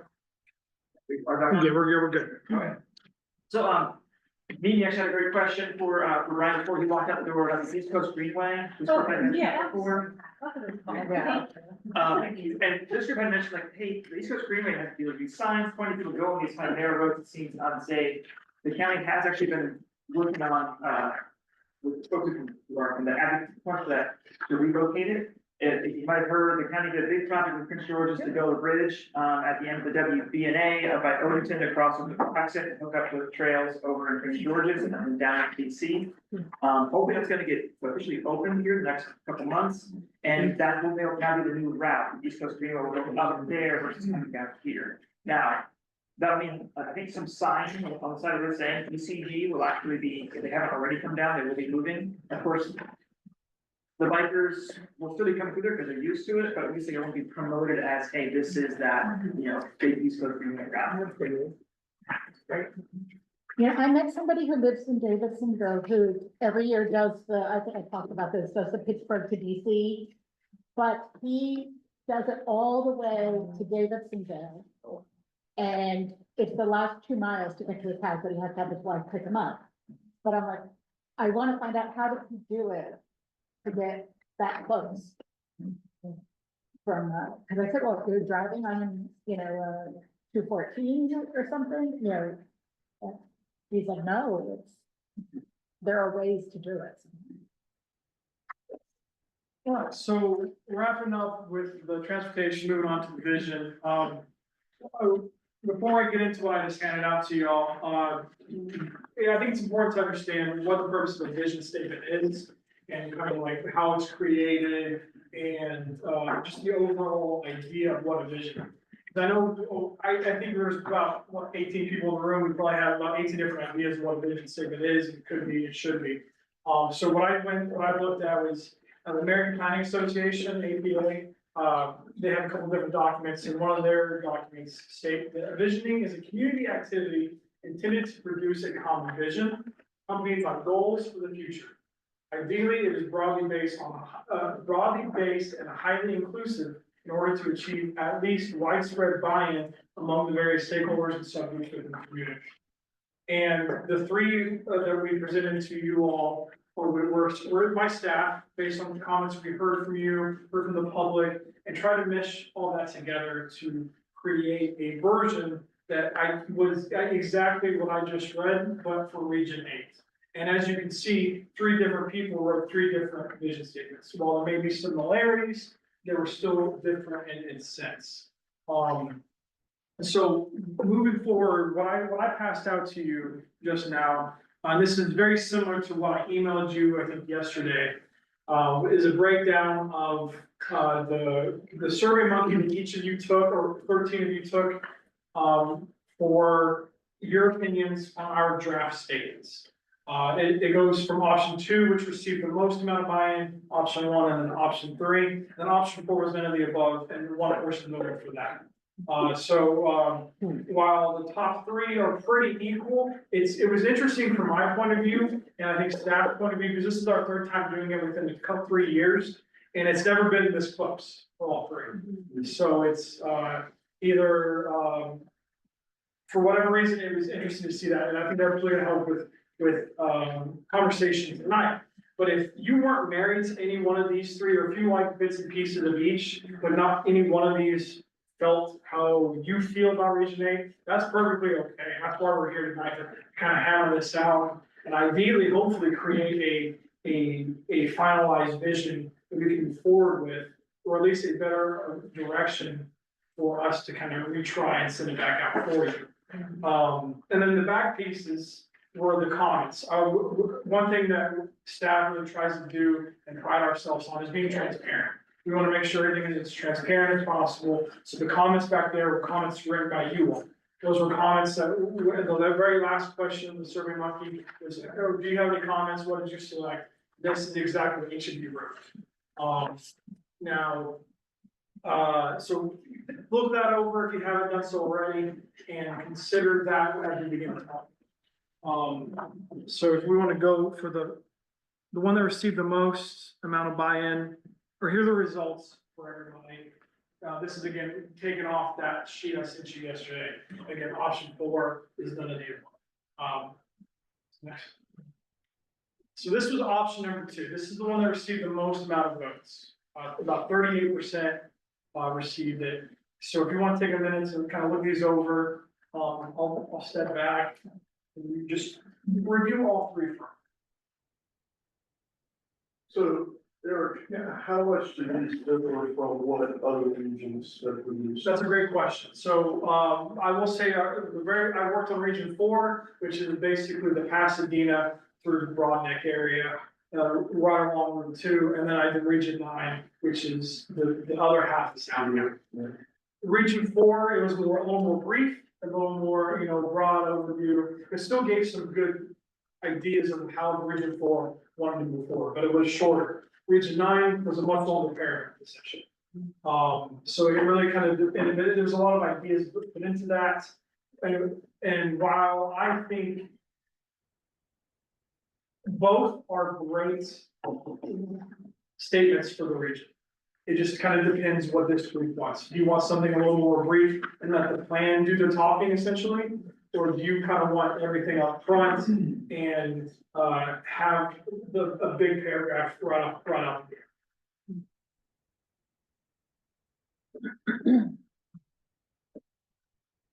Okay. So I have a comment. Initially, I think I liked option 1 was really good. It felt a tad bit lengthy. All of them were really good. I think what option 2 was missing for me was any mention of the community and the people. I think everything is excellent except that, and I think it's great to preserve nature, but it also has to be people focused, because we're the ones who are gonna occupy and do the preserving. So I think that was the only thing out of option 2 that I felt was missing. Option 1 kind of encompassed all of that, but I personally liked the nurture and uniting of community members. I thought that was like a really beautiful focal point. So that's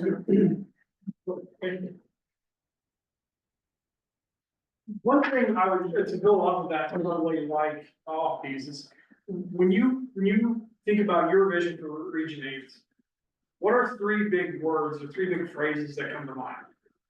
And do one of these 3 vision statements reflect those 3? Or is there something that's close and we can add something to make it completely? That's something to consider, to really kind of try to complete this out, because what I see when I read that all 3 were basically equal is we had 3. It was like a photo line finish, right? And but that's not necessarily what we want. I think each 3 were written very well. I think each 3 encompass the ideas of the group from a most part. But that also tells me there's still things missing in some of these, right? There's still something you need to add in, so there can be like that kind of winner, if you want to use that word term. I understand option 2 is fine, but what I do miss is what I liked in option 1, where it said we embrace responsible growth and redevelopment, and then it talked later about redeveloping blighted areas. You might not need that twice, But I think it is important somewhere to have. Because I know some people were commenting about, option 2 has the embracing change. Well, what kind of change? So, if there's a way to put an adjective, I think putting we embrace responsible growth and the redevelopment of blighted areas, something like that. That kind of puts an adjective there that could be helpful. I think that would be a good addition. And for- instead of change, right? Yeah. My second thought, that's the sentence that I really liked, we embrace responsible growth, that sentence was key for me. Yeah, I think putting that back in 2 would be really great. Yeah. And removing that embracing change because it is so ambiguous. And I like the part about redevelopment or Yeah, like refurbishing, reusing existing housing options because there are so many yeah. that just simply need some investment and revitalization versus trying to create a whole bunch of new, housing in South County. I mean, the reason everyone, I feel, has moved here is because they love what was here.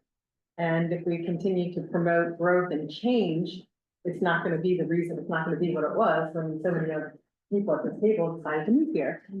So, and everybody else, so, yeah. Maybe the word isn't growth, maybe it's while embracing responsible revitalization and redevelopment, something like that. I like that. 'Cause it's kind of saying, or we're not looking to add more stuff, we're looking to, Yeah, because I just think about the infrastructural, like, pressures of trying to continue to grow, and what I've heard at every single meeting is, we want to preserve the heritage, the land, the rural character, or the fix up, food, or fix it up and make it, Yeah. useful. fix up again. what we have. Yeah, fix it up. Was preserved, but improved via responsible growth. Because we can't just stay in the 1890s or 1900s. Yes, Right, there Yeah, has to be everyone a around us responsible is changing, you got a 4-lane highway. It's not gonna work, so, Yeah. have to be responsible. Well, improvements. maybe it's just will respect its rural agricultural and natural landscape while embracing responsible revitalization and redevelopment. Maybe you don't need preserve in there. I think preserve is really important because what does respect mean? Okay. But if we don't try to preserve, it's gonna go away. Mhm. And it's gonna go away faster than if we try to preserve it. It's probably gonna go away someday, anyway, that we may or not be here to see, hopefully, but. Right, but in the meantime, I think we've got a lot to preserve, it's really important. And I know there was concern about the word, a diversity of housing options. You could totally just take out a diversity and just say, and provide housing options. Well, I think it's tricky because there is currently diverse housing options in South County, right? You've got the big houses, you've got the farms, and then you've got the mobile home communities. So we have to acknowledge that that exists and how we can support it well, but also acknowledge we're not gonna be flipping to the multifamily, like massive units. Townhouses. So I don't know how to word that, but Well, it definitely, says- like, the yeah. diverse housing exists. It does say sustaining its communities, and maybe it's sustaining its communities and, what is the word, housing? If you wanna create something, a residential, options or something of that nature. And one thing with the housing options, while obviously one of the staffers were versed into it. I think looking back at the APA definition, talks about vision is a broadly based and highly inclusive. So when you have this conversation, we made these points, is this broadly based and is it highly inclusive? We do wanna include everybody that's here, so just like she just said, I think it's a perspective and it's an interpretation. Because you can take those words and say, yeah, let's go ahead and keep developing, because we want to include the whole world in Anne Arundel, Region 8 of Anne Arundel County. And then Region 8 is no longer Region 8. So I think we do want to preserve all that we have and improve upon all that we have, is what I've heard throughout these meetings. But bringing additional in, and those words can be a little bit vague. Yeah, so maybe here instead of like to provide diversity of housing is to sustain. Like improve the existing. Yes. Revitalize. Revitalize. Development, yeah. Provide suitable housing or support suitable housing options or, Suitable to, yeah, needed, existing. I think Maybe diversity is too much of a buzzy planning word, maybe it's kind of talk, it's more planning word, obviously. I'm not even allowed to say the word anymore. Right, exactly. So maybe the range of your job, you get that, your job. Yeah. Yeah. Yeah, that's really what I'm going. Maybe something like sustain the range of existing housing. Sustain it or maintain. I know we're still talking about the housing, but I'd like to go back to Mimi's point a minute ago too, and see how we can incorporate that into some of this, because you talked, Mimi, you mentioned the future generations, right, the community Yeah. aspect. Cause that's part of preserving as well, it's like, the next generation is gonna pick up on the work that is being done now, I think that's what kind of drew me to option three, because it was more people focused, which I just kind of. This one does say sustaining communities, and maybe it needs to also be down there or somehow connected to the, you know, the foresight for the future and things like that, providing a path on those. Well, option one's first sentence was good in that it says Region 8 envisions a vibrant future where quality of life is prioritized for all residents. Maybe, you know, Region 8 envisions, a community where quality of life is prioritized for all residents. That gets the people in first. Sorry, I wasn't following. Do you want it in the first sentence or the last sentence? I think on the last one, based on the way that thing is Yeah, written so far. I think you all can wordsmith it too, like it doesn't make sense, all these things in there. Yeah, that's a good point, let's get the ideas on the. yeah, Yeah. yeah. Staff will go back, you get paid to do this, you guys, you know, this is your time. I mean, I wouldn't say sustain the existing range of housing options. I mean, Maintain a diversity of housing options. Maintain. You want to mention something about, density? I mean, I Density think housing options? what we need is kind of, you know, it's like all incomes or all housing for all ages. I mean, where I work, we talk a lot about, you know, as people get older, they don't need that big giant house, but they want to stay in their community. Are there smaller bungalow style for, you know, one-story homes? I think that was taken care of with legislation where people can build those on their Get property. the ADUs, yeah, Yeah. maintains. Yeah. I don't know if you need to say existing, just maintains housing options for all community members. Yeah. Or supports housing options or. I think supports works better because maintains the next word.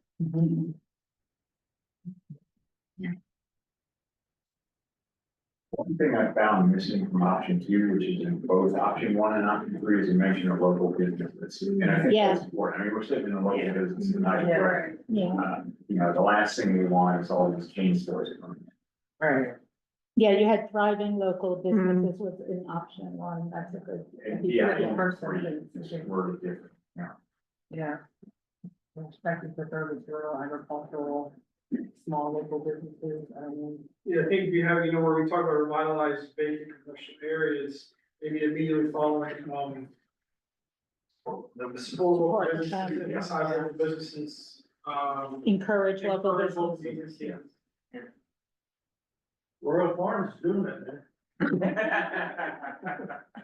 Are they local or they? Patronize is part of the problem. a good chicken spokesman. Whatever his name is, Plummer or something, Vickers. It's almost like you need to clarify how it looks like locally, Non-chain. yeah, locally something, you know what I'm saying? Yeah, what is that word? Locally owned, locally Yeah, owned. something like Locally that. run. Yeah. Yeah. You caught too many Yeah. descriptors. Yeah. Yeah, And again, the plan will go into more detail. Yeah. I have been talking more, True. like, well, we're not sponsored by McDonald's, Royal Farms, we're not gonna have no logos in here.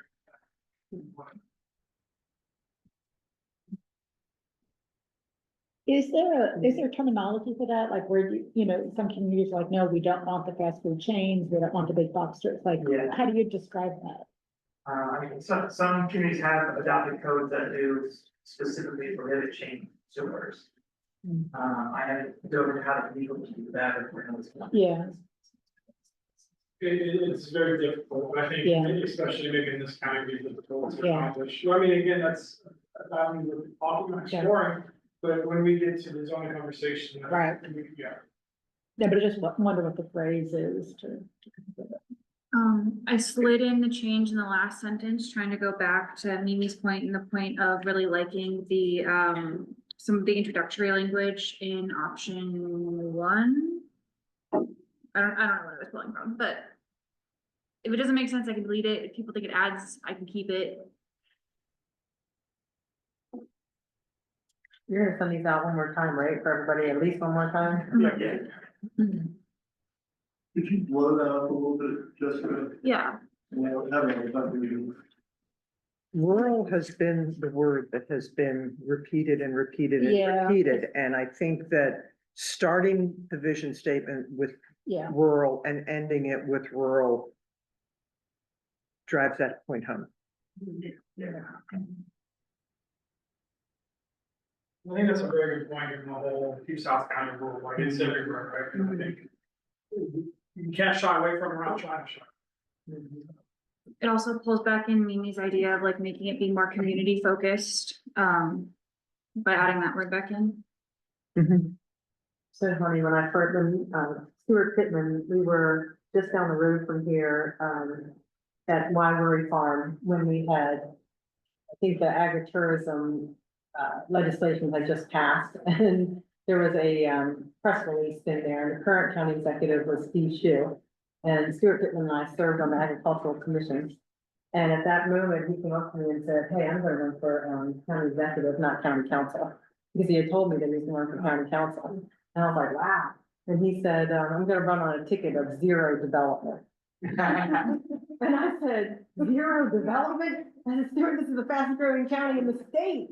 Or something at the time it was, they were flooding in from like Baltimore and whatever. So he was like, yep, no development. Now it's like, let's develop everything. No, I'm just kidding. But it was just funny. But he really does, you know, embrace the South County, which is where I was going with that, was he's always said, keep South County rural, keep South County rural.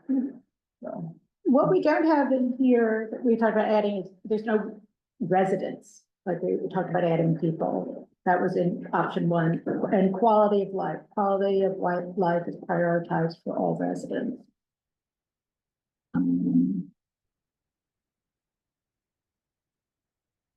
You know, we support housing options. Yeah, for all residents, why does it say, I don't know, community members, should we say residents? That makes it easier, Yeah. shorter. And support housing options and quality of life for all residents. And you could probably get rid of rural character, because that makes rural showing up 3 times, that's a little bit of a. Where am I deleting rural from? Right there. So go period after the word residents. Thank you.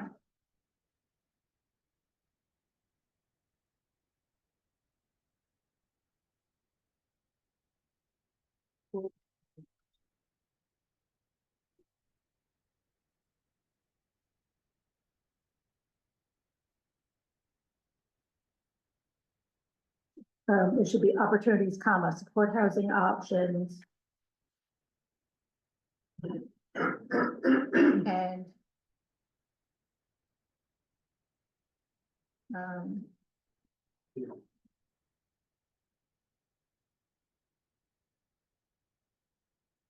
You could take out the word and before the word support.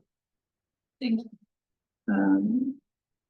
It needs something, it needs and block the quality of life for all residents and. We also encourage, and.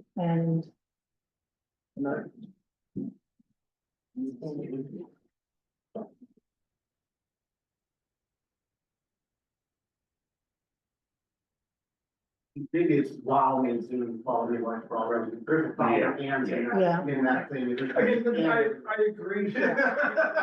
Not maybe a wordsmithing thing. Yeah. I agree, there is. Yeah. There's so many ands in there, I don't know what's going on. And maybe in that first sentence, to sustain its communities. Not and sustain its communities. Anybody have Grammarly when they're. I took it off, I got so worried with it. It's great for that language.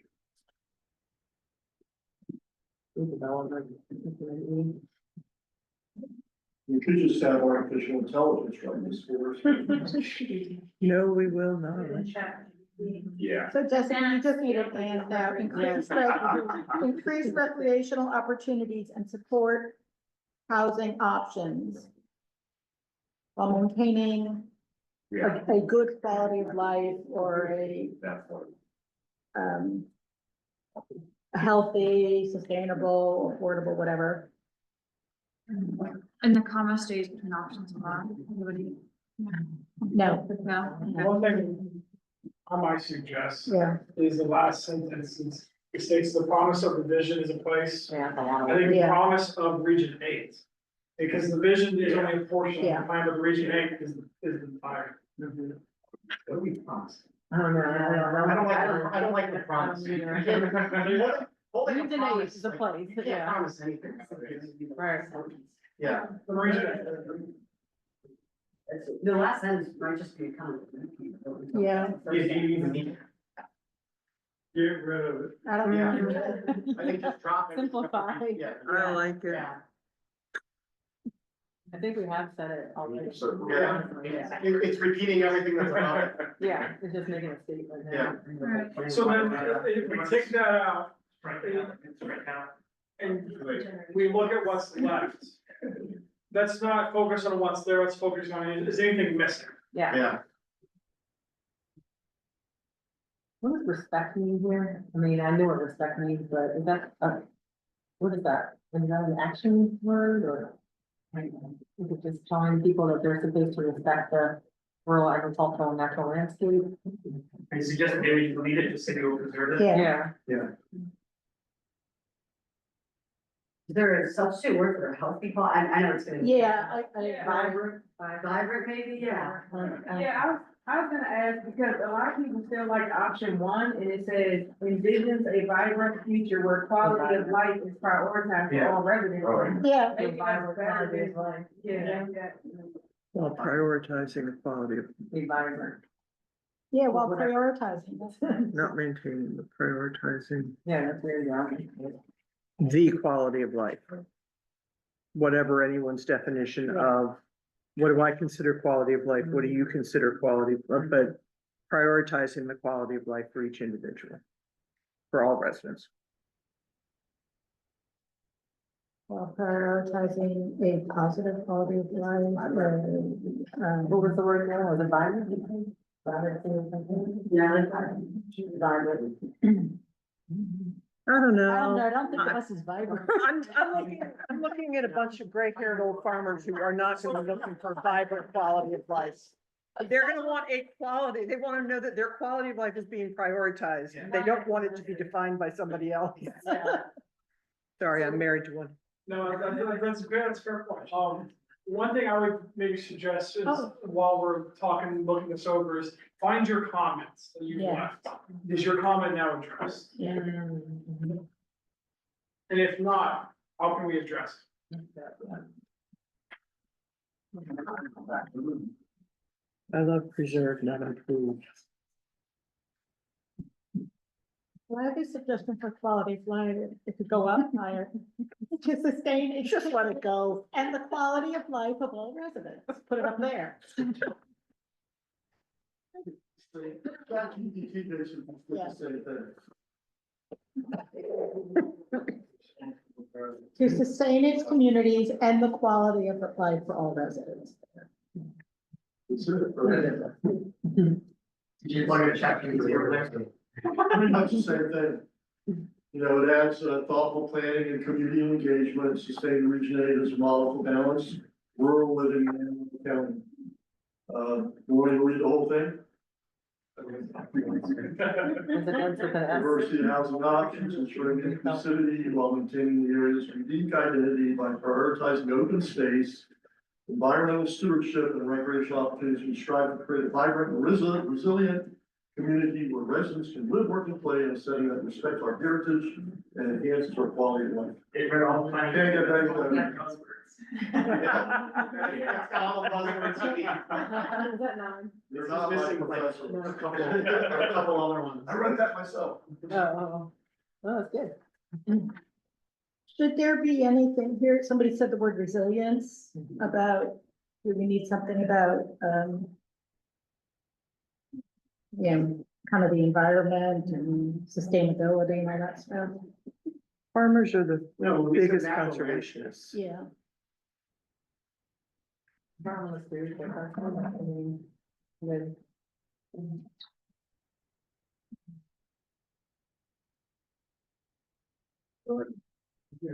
think it's good enough to stay on. And we can, you know, we'll send this out with the other, we'll send this version out via email along with these other three that's in front of you. You know, we can just kind of roll over, we can talk about this at the next meetings. The next meeting, we're gonna talk about schools and housing. And obviously, you know, the two big topics, but I do think there will be some time left over where we can kind of revisit this if you all want to, just to kind of finalize it or what happened. Are we expecting a bigger meeting with the drop of the redistricting plan for this section? So what next we week? talked, yeah, so what we talked about earlier, there will be some conversation, but again, keep in mind when we have these questions and comments, this is a land use and zoning. plan. This is not, they have their process. Oh, yeah. We're not touching that, I'm thankful I don't have to touch that, right? But so I think questions are fair game, but again, when we ask these questions, if it's a personal question to you, maybe take that offline. If it's better for the group, if it is related to land use and potential future of zoning conversations, maybe we can bring it up then. But again, I do anticipate some questions being asked. Do we know where that meeting will be? I think here. Oh, awesome. I think I will confirm with our guy in the office who has done all the great work. Andrew is fantastic. But yes, I'll confirm and I will send out before the next agenda. This is our clubhouse. So. Jessica, can you go back for a second to the thing? I noticed we have revitalization twice. We could probably remove it in the first time because we have and keep revitalized instead of vacant commercial properties. I think it was lighted. Was the word. I think that is lighted. Do you like option one? Yeah, I think this is really good though. Yeah. I like this one. Yeah. I'm sorry, what, so am I deleting I this? think you could take out that revitalization, Yeah. just, you don't need it there, responsible redevelopment, and then you could keep the revitalized, but is it about vacant commercial areas or Just blind commercial areas? areas. How about just commercial areas? Revitalize commercial. Okay, Because we can't revitalize something that's not there yet, Yeah. so we're not encouraging new. new stuff, right? Yeah. Well, option one says to develop in blighted areas, would you like that? No, I didn't write it, no, I like it. But I think this is fine. Anyway, we'll send it out, you guys can sleep Yeah. on it and then really think about it and the next meeting. But again, I don't wanna, we have plenty of time, if we wanna hammer this out more, we can, but I think we've done a lot of good progress tonight. Yeah. Yeah, so now it's, if we have opportunity for comments. Is there anybody want to speak? No? That was easy. So, the next steps, just go thanks, schools and housing, I said, will be next meeting. I think it's here, I'll confirm. Public comment is currently available through February 20th for the draft strategy questionnaires that you all have done. It's the exact same thing, except we gave you a special SAC link. And we can talk about those results at another meeting, but, so tell your friends, family, neighbors, community members, and the cool thing is, it's English and Spanish. So we're getting some diversity responses hopefully in there, and I think that's all I have, except I do wanna say one more thing. Our good colleague Mike Stringer is taking a new position as the program ag manager. He didn't know I was gonna introduce him, so I'm kind of catching him off guard. So I'm hoping he will still help us out in future meetings, but he's gonna be super busy moving forward. But I just want to give him a big congratulations. I have a compliment. Is that? Yeah, agricultural conservation program. Conservation program. We'll talk. I'm sure you guys will be seeing it, and when Region 8's done, you will still be seeing that on stuff, I'm sure. Also, for the good of the group, the Region 9 plan is now with the county council. So it's our waterfront communities in South County. So if you go to lunch in Galesville, if you spent time at Beverly Triton Nature Park, if you have ideas about the waterfront areas in South County, that plan is before the county council. They are accepting public hearing or public testimony at their hearings. And yeah. On that note too, if you have a friend or neighbor or relative who is in the Region 9 area and would like a zoning change or a request for a zoning change, this is the absolute last time they can apply. So encourage them if they're interested. I'll let them know about their council. When is this happening? We're currently right now, we are in the 90-day legislation period. I believe the plan has to be adopted by April 7th, if I'm not mistaken. So the April 7th will be the last council meeting. So if someone wants an amendment or provide testimony, you have to do so. I think the latest, the last meeting in March. So the public comment period, that would be online? Yeah, you can do it online, you can go in person. If you're up in Calvert Street, feel free to stop in on Monday night, or whatever. Yeah, Monday nights and Friday, we start at 7. Okay. Unless otherwise noted. Sometimes they start. Yeah, it depends on the start. But yeah, they're Monday nights, every other week. I think it's the first and third Mondays of the month, but don't quote me on that. And, oh yeah. Did they talk about boat ramps? In the plan, not a little bit, not so much, but it's not a boat ramp plan, it's got. I want boat ramps. And that piece on zoning, to be safe, if somebody is thinking about it, their deadline is February 25th. For the March. Yes. There's that, yeah, but if someone's That's the interested in deadline like posted zoning, online. talk to us if we can help. Yes. When will you be sending us the ones for this area that you wanted us to look at? Yeah, so now we are finalizing our staff recommendations. We do a lot of internal discussion and we're talking on. So we're hoping to finalize that like in the next week or so. But again, then we're gonna do a survey monkey for you all, so we're gonna put that in there. We're gonna hopefully send it out right around the March meeting. So about a month, we'll probably start sending you guys. And then I'll say it again next month, but it is very important for you all to respond to the survey questionnaires on SurveyMonkey, because these meetings for zoning, if we don't do our homework, they can last forever, because there's a lot of different ideas and opinions. If you can put your ideas and opinions on the SurveyMonkey for us to share with one another, so we can maybe gain the consensus kind of beforehand and then bring it up and see which ones are worth talking more about or which ones are less talk word, right, or discussion word. We will talk about every single one of them that are presented, and if there's one you want to talk about, we'll absolutely talk about it. But it's just a way to help make these conversations a little more efficient, a little more flow properly. So the survey monkey that we're gonna do this time is about prioritizing the safety of the roads. And then you're also gonna send one out before the March meeting for regarding these or no? No, the zoning will be after the March meeting most likely. But yeah, next week I will work on sending the roadway. Cool, thank you.